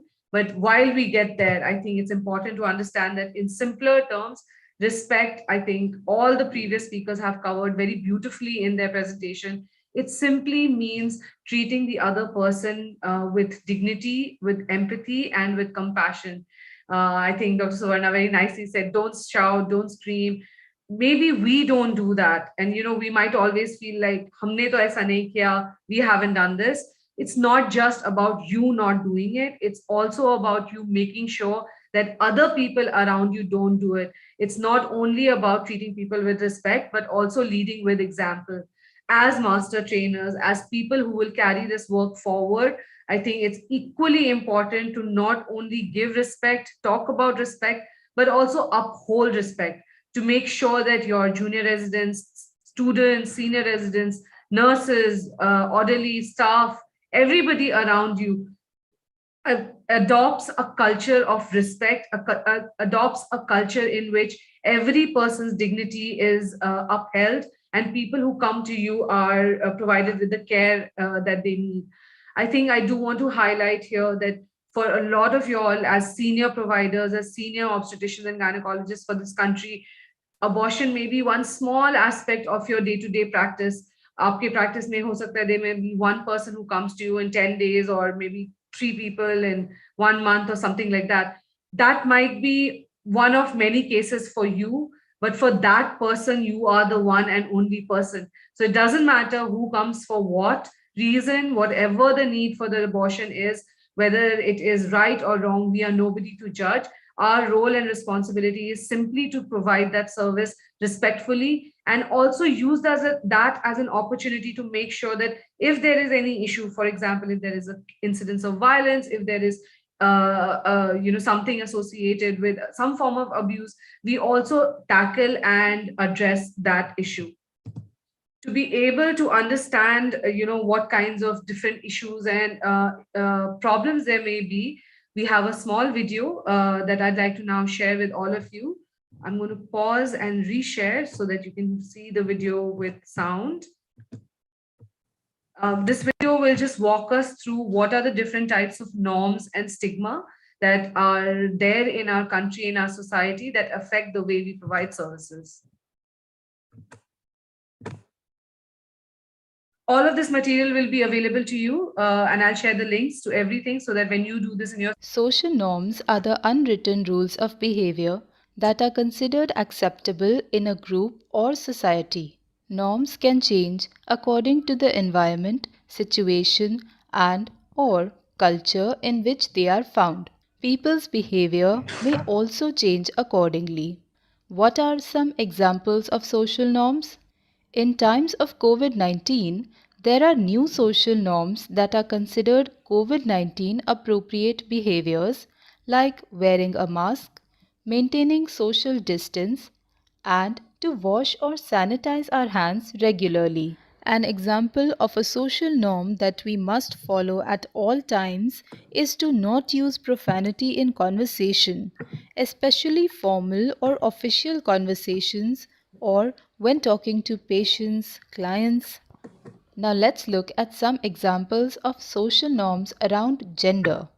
Girls wear pink, boys wear blue. This is a gender stereotype. Girls and boys can choose to wear whatever color they like. Color has no gender. Men should be working, strong, and not show emotion. Women should be caring and nurturing and stay at home. Men should work and make money. Women should take care of housework and children. There is no need for women to own or inherit property. Now let's look at a few examples of norms around sexual and reproductive health. Just as norms around gender are smaller aspects of some broader social norms, norms around sexual and reproductive health also trickle down from certain norms around gender. According to the WHO, good sexual and reproductive health implies that people are able to have a satisfying and safe sex life and that they have the capability to reproduce and the freedom to decide if, when, and how often to do so. A woman should be married before getting pregnant and having children. Adolescent sexuality and premarital sex are unacceptable and immoral. Women are responsible for contraception. Now we see what is stigma. Stigma can be understood as a shared understanding that a person, a quality, or circumstance is somehow morally unacceptable. What are examples of sexual and reproductive health stigma? A shared understanding that sex before marriage is morally wrong and or socially unacceptable. A girl who uses a contraceptive method is promiscuous and will have problems when she decides to get pregnant. A married woman is more deserving of contraceptives than an unmarried woman. A girl who has had an abortion is committing a sin and brings shame to her community. Having an abortion has long-term health effects and the woman's health will never recover to her pre-abortion state. Women who have had an abortion once would become habitual and avoid using contraception. It is important to understand that norms and stigma are different from laws and policies. For example, an unmarried girl seeking abortion is considered immoral due to stigma, whereas, as per law, sex selective abortion is illegal in India. In this exercise, we explore how social norms and stigma influence access of reproductive health and rights, how people experience SRH stigma, the impact social norms and stigma have on our actions personally and professionally, and the impact they have on the actions of others, personally and professionally. So I hope that by way of watching that video, you were able to understand and at least, I wouldn't say really understand, but just acknowledge that different aspects of our life, what girls should do, was what boys should do, what women are allowed to do, what they are not allowed to do, what we think that women should look like, be like, have the choices that we think appropriate, they all sort of combine together and act as barriers to services for women. These barriers, these issues, these stigma and norms, they all form different types of disrespect and abuse.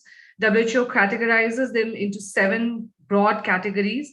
I think the first 3, physical abuse, slapping, intimidating physically, verbal abuse, whether it is non-consented care, shouting, screaming, sexual abuse, asking for some kind of favor, taking advantage. The first 3, the ones that are in red, are really the ones that we are all aware of. These are broadly unacceptable. We all know that these are things that you shouldn't do. even then they happen in some degree or the other. But it's really about the stigma, the discrimination. Women can't do this. Fourth abortion hai, kyun aa rahi hai? 29 years old hai, hona chahiye. 18-year-old hai, sex kar rahi hai. Those are the kind of things. These are all this all causes stigma. This all causes discrimination. And actually, in India, by law, you're not supposed to do that. So it's not just about you as a provider, but also you as a person, making sure that everybody around you is aware that, while there may be overt abuse that we all disagree and we all stand against, there is also these hidden or covert, I would say, discrimination and stigma that leads to disrespect or abuse of some form or the other. I think the newer ones that are failure to meet professional standards of care, not having the proper rapport between women and providers, and even in some cases, health systems conditions and constraints, whether it is not having access to the right service, not having the ability to be able to go somewhere, out-of-pocket expenditure, all of these things that hamper a person's liberty, autonomy, or forces them or coerces them in some form or the other. All of this constitutes as disrespect and abuse. And if you remember when I talked about respectful abortion care, the way WHO defines it, all of these aspects of disrespect and abuse need to be addressed for that care to be respectful. It just doesn't mean that we talk softly or nicely to the other person. It also means listening to them, validating their concern, expressing the correct emotion, being available for their. Somebody had very nicely written in the chat that they follow their patients after medical abortion up to 15 days. And these are really small non-verbal attributes of respect that need to become practice for us to really be able to stand and say that, yes, we are master trainers and we are the champions of respectful abortion care. Broadly, so we looked at what the definition of respectful abortion care is, what are the different forms of disrespect and abuse, how stigma and norms shape disrespect and abuse. Now we look at what are the domains of respectful abortion care. In any theory or any idea, when we define a principle, we also define its different aspects and attributes. I wanted to leave this all with you so that when you use these slides, when you communicate with others, you know very clearly that there are 12 domains of respectful abortion care. These are all well established through research. The WHO evidence on respectful maternity care actually has been taken and translated for respectful abortion care. It means freedom from harm. It means maintaining privacy and confidentiality. This is also a part of MTP amendment. It means preserving a woman's dignity and choices, whether she's unmarried, married, LGBTQ, with a partner, without a partner, it should not matter. We looked at, in the last slide, we looked at effective communication, having the proper rapport. That means soft skills, being able to communicate properly, listen to the other person where needed. I think we need to have informed consent. It's not for all cases of MTP. For somebody who's who falls under the Indian Majority Act above 18 years of age, consent is not needed.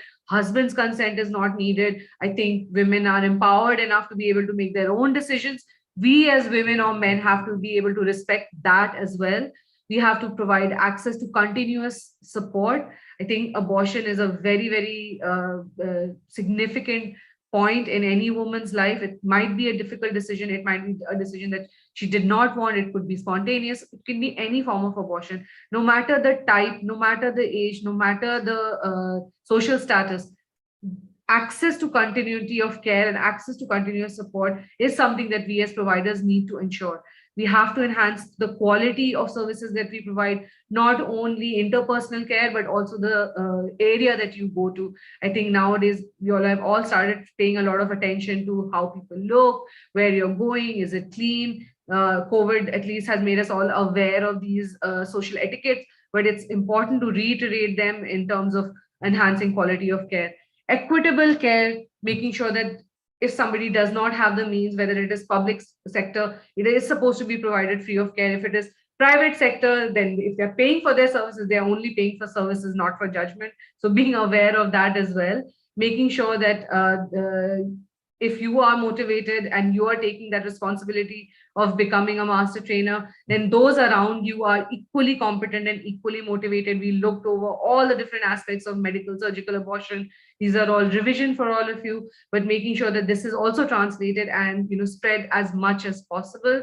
Ensuring contraception and counseling. I think there are dedicated sessions on all of these aspects. So please, if anybody's missed it, please do go and look at it and make sure that we are so well acquainted and familiarized with all of these concepts, whether it is the definition, whether they are domains, whether they are types of disrespect, abuse, whether it is having access to these videos. These are all things that should be the back of our hand to be able to truly serve as master trainers. I think I just want to recap here that any one provider, even each one of you, each one of us, independently and individually, the responsibility has increased significantly. One provider is needed up to 20 weeks of gestation, which is a very significant ask. It's a tall order. The responsibility for counseling, contraception, referral, compassionate care, decision for care, continuous care, all of the aspects and domains of respect that we looked at right now become so much more important for one provider. When it comes to two providers, when you need to be either a sounding board for a colleague or there is a vulnerable moment that comes to you, I think even there, the need for being sensitive, the need for providing judgment-free services, doing it in a timely manner, because remember, for vulnerable women, the category is only for 20 to 24 weeks. So it's just about 4 weeks time period that we have. So to enable that decision as two providers very quickly is very, very important. And then I think above all, we have to always remember and practice that respect begets respect. Only when we give somebody respect can we expect to receive that respect in turn. We do have some additional videos on the guide to avoiding stigmatizing language. What should be said, what should not be said. I will leave it out there so that you can look at it at your own leisure. You can use them in your own trainings in the combination that you would like to use. But for this particular training, I will not use it now. I do want to leave you all with this one final video. This is on the larger WHO Safe Abortion Values, Evidence, Rights and Respect Toolkit. It is a larger 4-day training that we do. So for those of you who are more interested in diving deeper into the aspects of respect, we would be happy to take names and suggestions through Foxy. But short video from my end, and then we'll go into the conclusion of my session. No woman should die due to an unsafe abortion. And when abortion is provided, it should be given in a legal and evidence-based manner with quality, safety, dignity, and respect. WHO has a toolkit on safe abortion values, evidence, and rights, or WHO SAVA, which is a module-based training for doctors, nurses, health providers, program managers, and really anyone to assess our values, address our biases, and learn together to transform our attitudes towards respectful abortion care for anyone who needs it. During the COVID-19 pandemic, we adapted and converted the WHO SAVA toolkit into an innovative, gamified, hybrid version that you can do either in person, online, or as a combination with an expert trainer, or simply by playing one of the standalone games to learn from the comfort of your home. SAVA has 4 modules: Engage, Inform, Explore, and Equip. In the Engage module, participants review recent media stories from the country about gender, unintended pregnancy, the realities of safe and unsafe abortion, and juxtapose these with the global standard definitions. In the Inform module, participants share and discuss background information on SRHR, on safety of legal abortion, contraceptive prevalence, abortion incidence and safety, abortion law and safety, and achieving reproductive rights in the global and regional or local context. In the Explore module, participants will play various games and watch videos relating to gender, safe abortion, preventing unwanted pregnancy, explore social norms and values, and consider how these may be rooted in stigmatizing attitudes or contribute to stigma from a personal perspective. The Equip module is to promote knowledge of, interest in, and further use of WHO guidelines and tools with a focus on guidelines and tools relevant to contraception, abortion, and post-abortion care, towards the many steps needed for achieving the Sustainable Development Goals, also known as SDGs, building resilient health systems for universal health coverage, or UHC, leaving no one behind. We must remember quality and dignity of care matter as much as saving lives. SAVA is our small step towards SDGs, starting with ensuring safe abortion is provided with values, evidence, and rights or respect.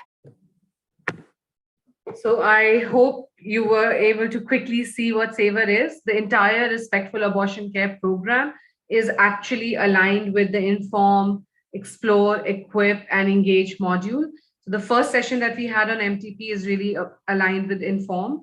The second session, which is supposed to be on contraceptive technology and updates, is about engaging. The third session that usually I do on respect is about exploring, understanding stigma and norms and how they shape our access to services. And the final session that is usually done on contraception is aligned with Equip, so that you have the resources and tools needed to be able to do these trainings on your own. I did want to, I think recently we have also been able to complete the self-paced games that was shown in the video that is part of SAVER. These two games are available on the links. These are games in which you have to go and create your own avatar, and then that avatar plays the game on social norms. As you know, what do you agree with, what do you disagree with? And there are really no right or wrong answers, simply what the evidence says. So I've put these links here, I'll put them in the chat as well, and you can play them, you can use them in your own trainings, you can ask your undergrad students, you can use them in your private practice, you can ask your anybody really to play these games and really be able, and at the end of it, there's a PDF document that tells you where you stand on the scale of stigma and norms. So I encourage everybody to play. As we go into the last part of my session, which is really just a quick recap of question and answer. So I'm looking for participation from everybody. Just want to give this message to everybody so that you all know and take this with you. About in the 1970s, nearly 50 years ago, India was one of handful countries globally to have passed the MTP amendment in 1971. At that time, we were talking about unsafe abortion, making sure that there are no casualties or mortality associated with it. 30 years from 1970, in early 2000s, the first time MTP rules were formed that enabled private practice practitioners, that added aspects of care and different things related to abortion, that moved from unsafe to safe. And 20 years from that, so really after 50 years, we have come to a point where we can talk about respect and why respectful abortion care should be done. So in this journey, let it not be another 50 years before we practice, and let's all make sure that not only do we act as champions, but we become the change agents that is needed to have this conversation around respectful abortion care. With that, I'll pause. I will take questions. There are 3 questions that I will be posing to all of you in the next 5 minutes. Feel free to either raise your hand or simply type the answer in chat, and I will be looking at it. And there are some questions, I will answer them as well. But I hope that you all are able to respond to this question. So the first question, and you can just type your answer in chat. The first question is, and this is a recap of everything that we've done so far, so hopefully I can jog everybody's memory as we come to the conclusion of the training today. So question 1, according to the World Health Organization, or WHO, restricting access reduces the number of unsafe abortions. So my question is, if you restrict access, you can reduce unsafe abortions. I see a few false. I see a true, false, more false. Let's hear from everybody. I know that there are about 40 of you. Feel free to answer. You can even raise your hand and say mostly false, false. I saw one true, false, more false.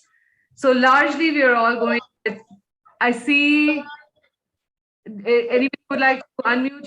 You can unmute yourself also.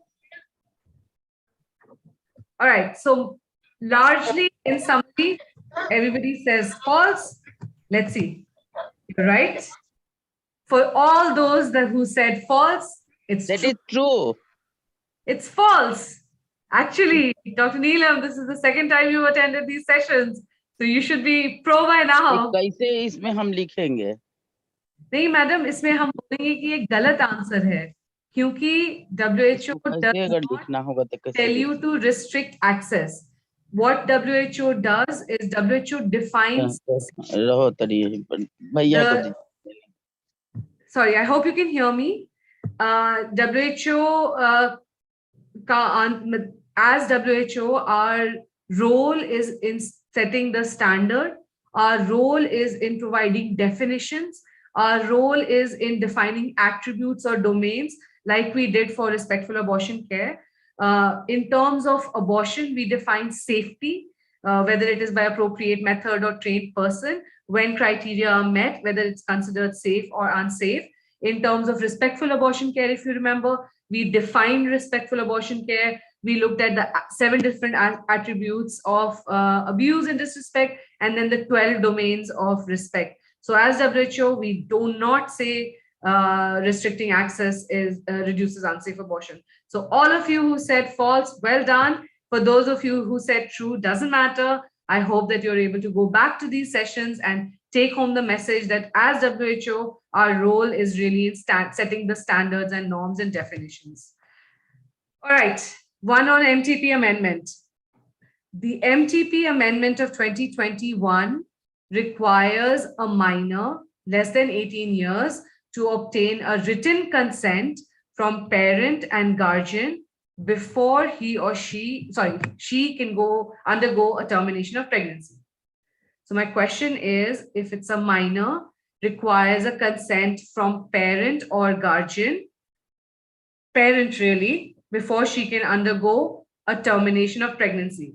So I think we should focus on parent, not guardian. It says parent, written consent from parent. Does she need a consent from parent?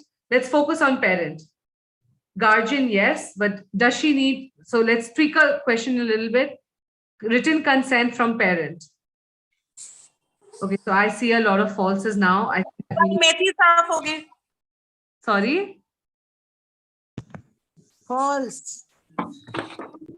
Yes, false again.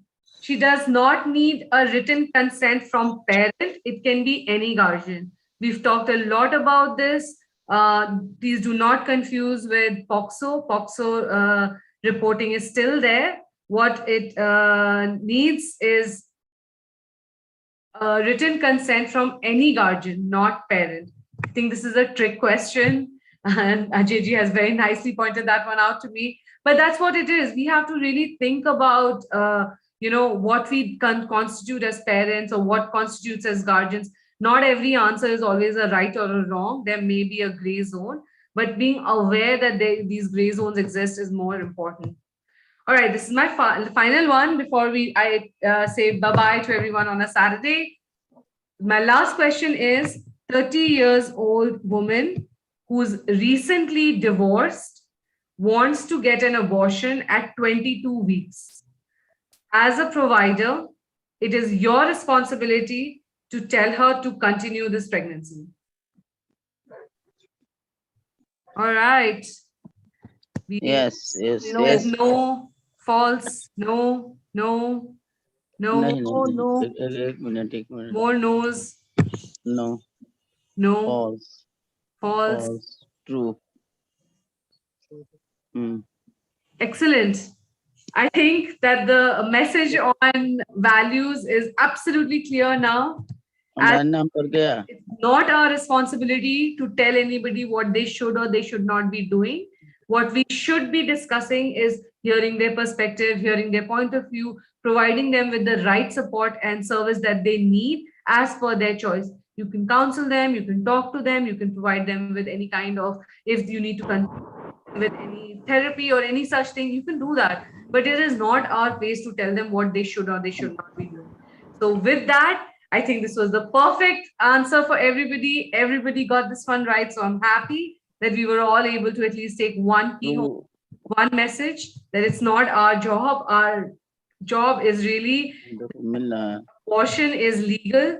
We have to make sure that it is safe and respectful. I think there's a question about abortion of minor without parents' consent. Consent has to be from a guardian. It does not have to be a parent. The law and the rules that have been amended in MTP, they are flexible enough to allow anybody who's above the age of 18 that can give consent on behalf of the client is empowered to do that. As long as providers you are safe and your mandate is not violated in any way, by all means. Consent is a must, but consent by parent is not a must. So with that, I will, if there are any other questions that you'd like to ask, please do so. Otherwise, I'll share these slides. They will be available to all of you through Foxy. If you have any additional questions or any other support that WHO can provide, we would be happy to do so. And just before I go, I really do want to take a moment to thank each and every one of you for being present here, for giving us the opportunity and the time to be able to define these concepts with you all and to really be here with you all. And I hope that in your own journey as champions, if there's anything that you need, we are there for you, and we can really walk towards making respectful abortion care a reality in the country.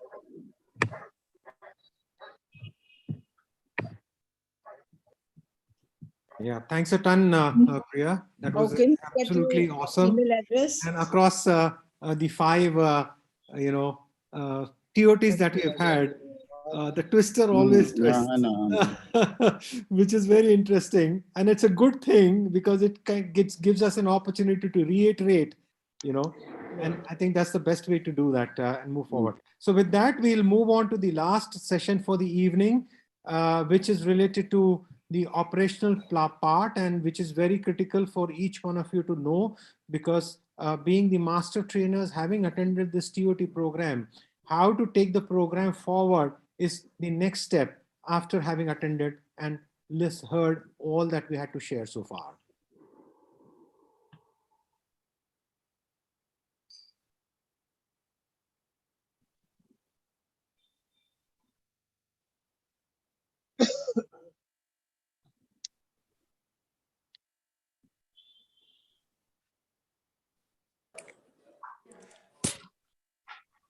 Cause पर तो हम लगा true पर तो लगाइए दिए थे।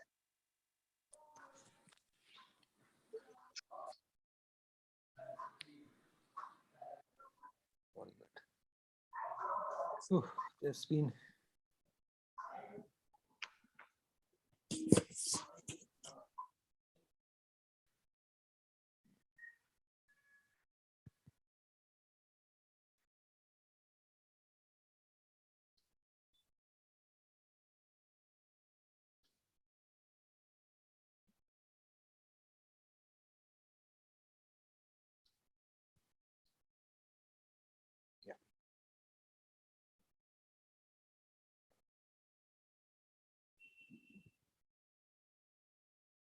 so I'll be talking through each one of you on the operational plan.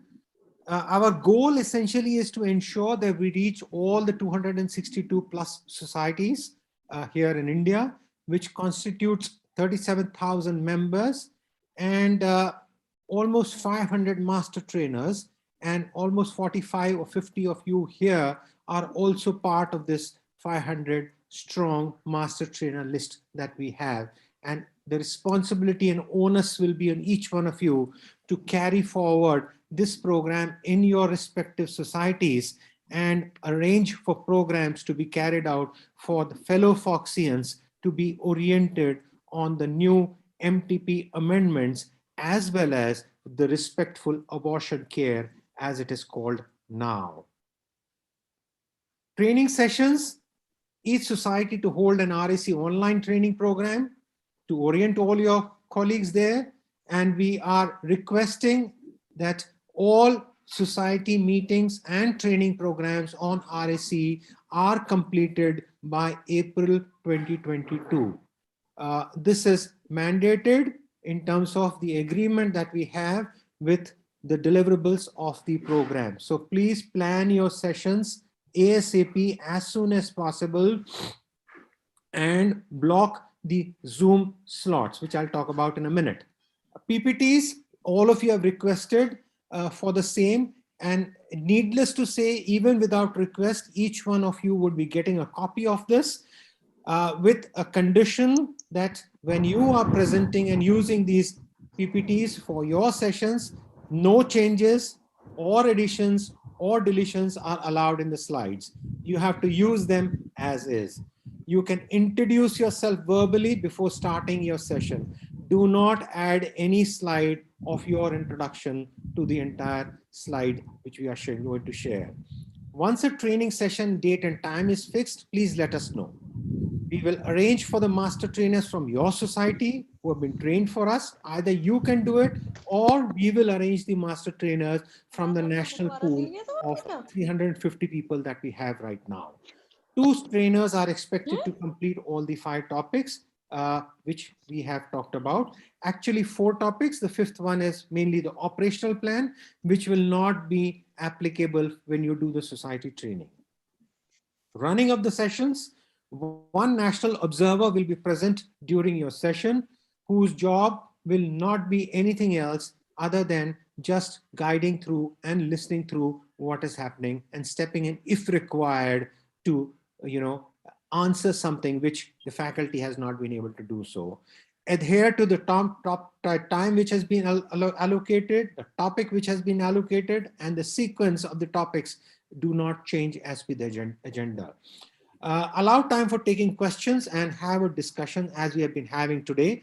And you have seen a mock session or an actual live session of having done the same thing.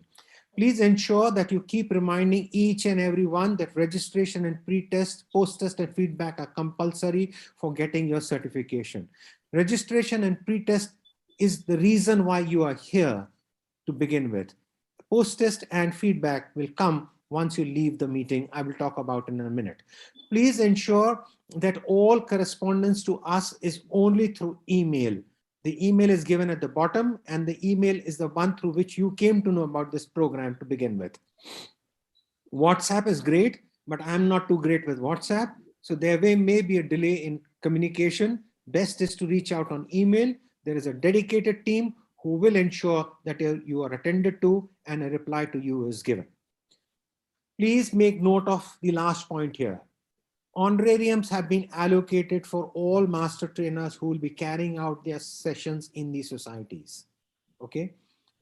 There will be a blank copy of who has to do what training will be shared with all of you when we conduct the session. Once you have fixed the date and the time in your society and blocked your Zoom slot. Each master trainer will get a nominal honorarium. Not that any one of you expects it, neither you want it, but it is, you're doing everything out of your own motivation. But this is a small token of our appreciation, the funders' appreciation, Foxy's appreciation, that it will be given out to you. So therefore, if you receive an email from our office, a lady called Manisha, asking you for your banking details, please take it that that mail is a legitimate mail, come from us with a CC mark to me and to Foxy office. Please do go ahead and share your details there as and when you complete your master training session in your society. I have also some more good news for each and every society who is participating. So far, we have 85 societies who have registered for the program and will be conducting the program in their societies. Each society will also get an honorarium to take care of any incidentals that they may have to incur while carrying out these program in their respective society. So therefore, please spread the message. If presidents and secretaries are part of this TOT today, this is a news for you. If you're not part of this, the rest of the FOXY members who are here, please inform your society presidents and secretary that an honorarium to the society will also be given. Zoom, please fix your date and time, inform us, book your slot. Once the slot is booked, you will get a confirmation with the link.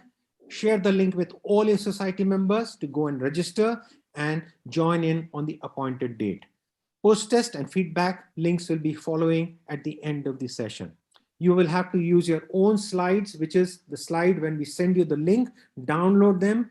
You navigate the slides as per your own convenience and pace while making your presentation.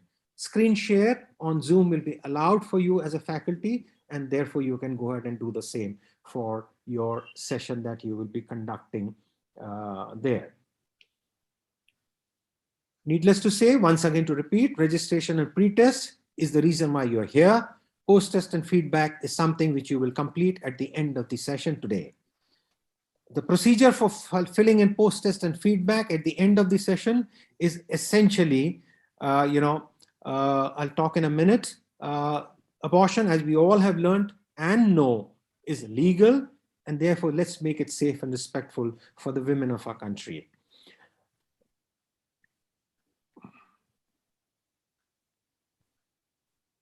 Today, when you leave the meeting,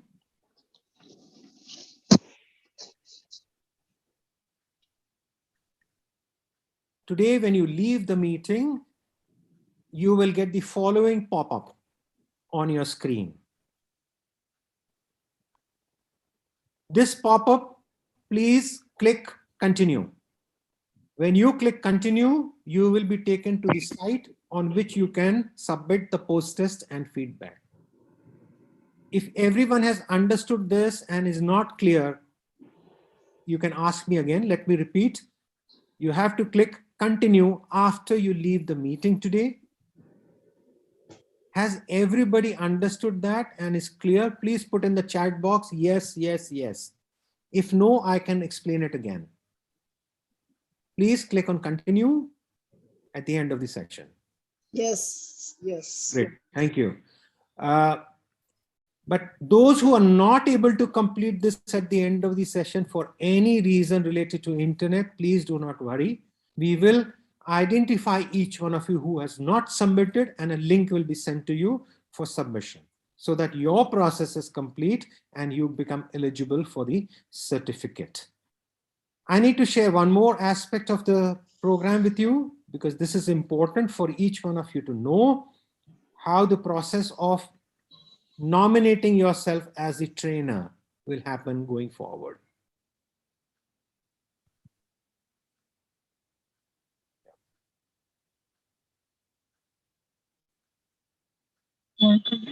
Sharing Veera.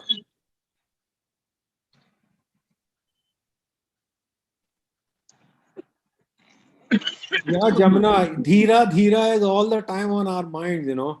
So it always Dheera is the one which will pop up.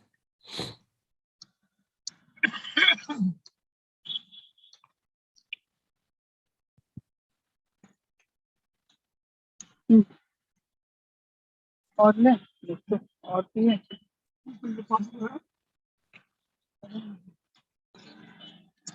आता नारियल का होता तो पेट भर के Yeah.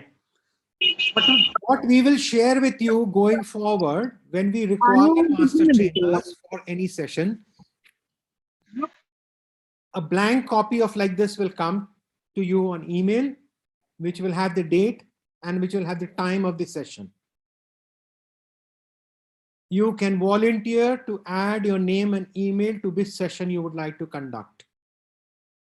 This will be done on a first come and first serve basis, so that each one of you get an opportunity to be part of this initiative as a faculty to train teams in your society, and when required, even train other members from other societies.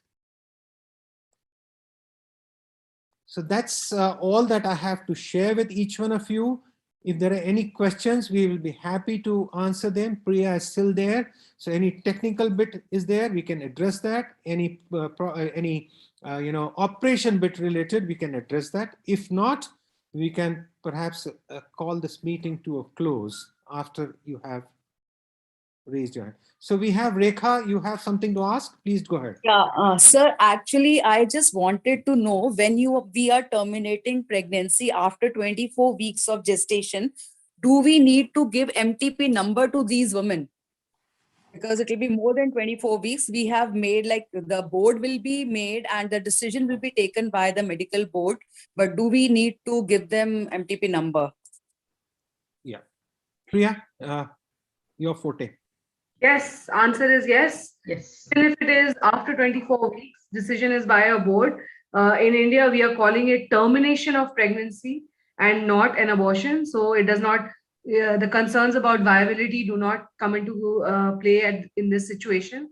The decision for termination, however, cannot be made unanimously by one provider. It has to be done by a board. It has to be on grounds of significant congenital anomaly. However, because it is a termination of pregnancy, that number has to be allotted. Okay, thank you, Dr. Priya. Thank you so much. Nupur, you have a question? Yes, Yeah, please go ahead. I have given in chat box, if a patient will come alone or with a minor attendant, what we do? If it is a minor, the patient is adult, but no attendant she has. She has come alone. If she's an adult, so I mean, it's fine. As long as there is concern that her well-being is at risk. If it is an adult, it does not matter who she is, what she is, why she has. One attendant is must or not? No, attendant is not must. No must. Not must. Client is must. It has to be within the gestational limit, but attendant is not must. Unless the person is disabled or the person is not well, or you fear that, if you give MMA, for example, in an early pregnancy and the person will faint or not be able to go home, for the fear of well-being, attendant may be required, but attendant is not must. Okay. Asha, go ahead.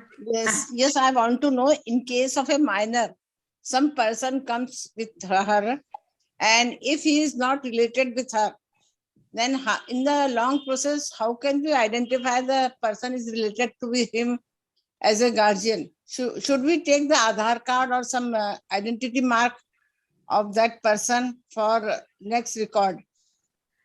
So as long as the minor is not under any serious threat of abuse, or you do not fear for the threat of the well-being of the minor, anybody can give consent on behalf of the minor.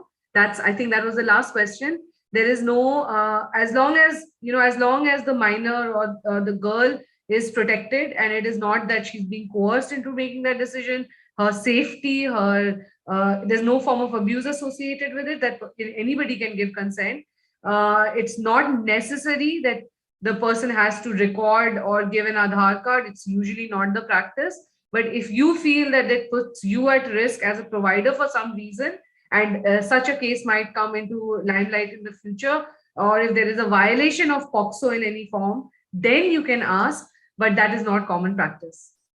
No, I think here, Priya, I would like to suggest that the guardian has to be there, because otherwise, if anybody has come and given, and later the guardian or the parent will come and question the doctors that without our knowledge, how did you do it? Probably if they come with any other person, they have to write that what is the relation of that person with this minor, and all those details should be taken, and the address and all such things have to be taken, and a witness, I think we should take a signature of the witness also at the same time. So that should legally make us safe. Yes, ma'am. So like I said, as long as it safeguards you legally, the process that you choose to follow is fine. But in terms of actually the law mandating some form of recognition, that is not there. But in terms of providing the provider the legal safety or the legal warrant, perfectly all right. Because a lot of legal issues come when such things happen, especially with the even in the long term, it can affect us. Yes. So I think Absolutely. protecting yourself, there is no Absolutely. concession or no Last barrier in question. protecting yourself. Do protect yourself. Ensure that you as a provider are safe. But in terms of ensuring that the service is provided, that should also be done. We are taking the absolute last 3 questions now. Yeah, go ahead, Alpana.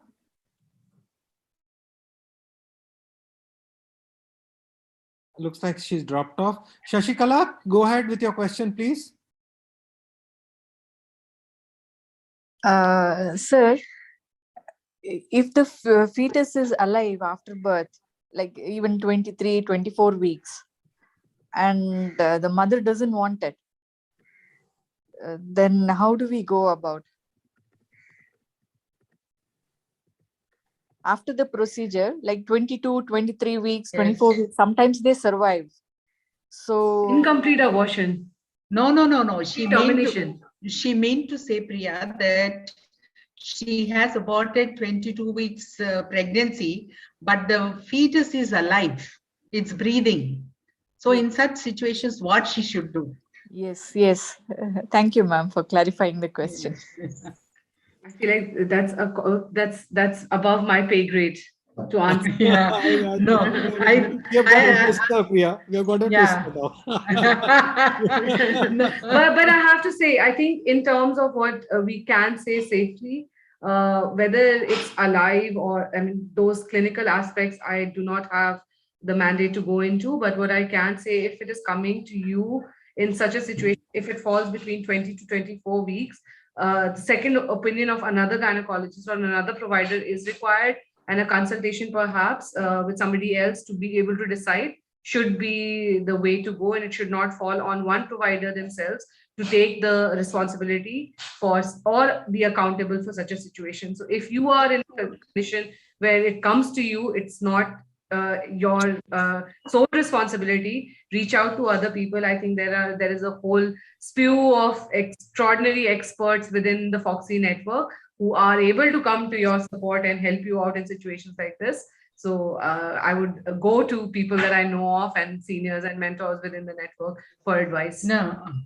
The question here is whether we need to send this newborn to NICU or wait till the breathing stops. Yes, ma'am. Yes, ma'am. That's the question, ma'am. Yeah. Should we resuscitate or not? Yeah, should we resuscitate or not? No, I think, Shashikala, after 20 weeks, after 24 weeks, you are going to do for some anomaly. Am I right? Yes, no, ma'am. You are going to do a termination for anomalous could be baby. rape also. Yes, I agree. Yeah. But so rape also is allowed 20 to 24 weeks. Yes. The extension is there. Yes. So if failure of contraception or whatever they may say, mental so health. failure of physical contraception health, does not apply beyond 20 weeks. Yes. Failure of contraception is up to 20 weeks. 20 to 24 weeks is only for specific category of women, which is well defined. It's there in the slides. It has to be in certain circumstances only. The only issue that comes between 20 to 24 weeks is in the case of a minor, but I think we've discussed a lot about guardian and consent in the case of minor, but that failure of contraception does not apply to beyond 20 weeks. Actually, there is no human rights. Human rights people can challenge it 24 weeks alive, and we are just waiting for it to die and not sending that fetus to NICU. No. This is a rare. I don't think this is common. This is get into so we cannot go into. Okay, so I would suggest that things that are on the spectrum or rare occurrences should not define norms. It's normal. It's not non-common practice that this would happen again and again. If there are such special circumstances, I think there is a wide network of people that are already there. So you should just reach out to people. I'm sure where there are human rights people, there are also legal within the Foxy network that are able to support. So I go with rare exceptions, but go with the rules. Yeah. No, Priya, I think that rape survivors, when we do termination, the police is involved. Am I right? So Yeah, the they police will is take already all there. the the things you won't be asked by a human right person. You are doing a favor for the girl who has been raped. Yes. So, and the other cases you are doing which have anomalies and not fit for survival.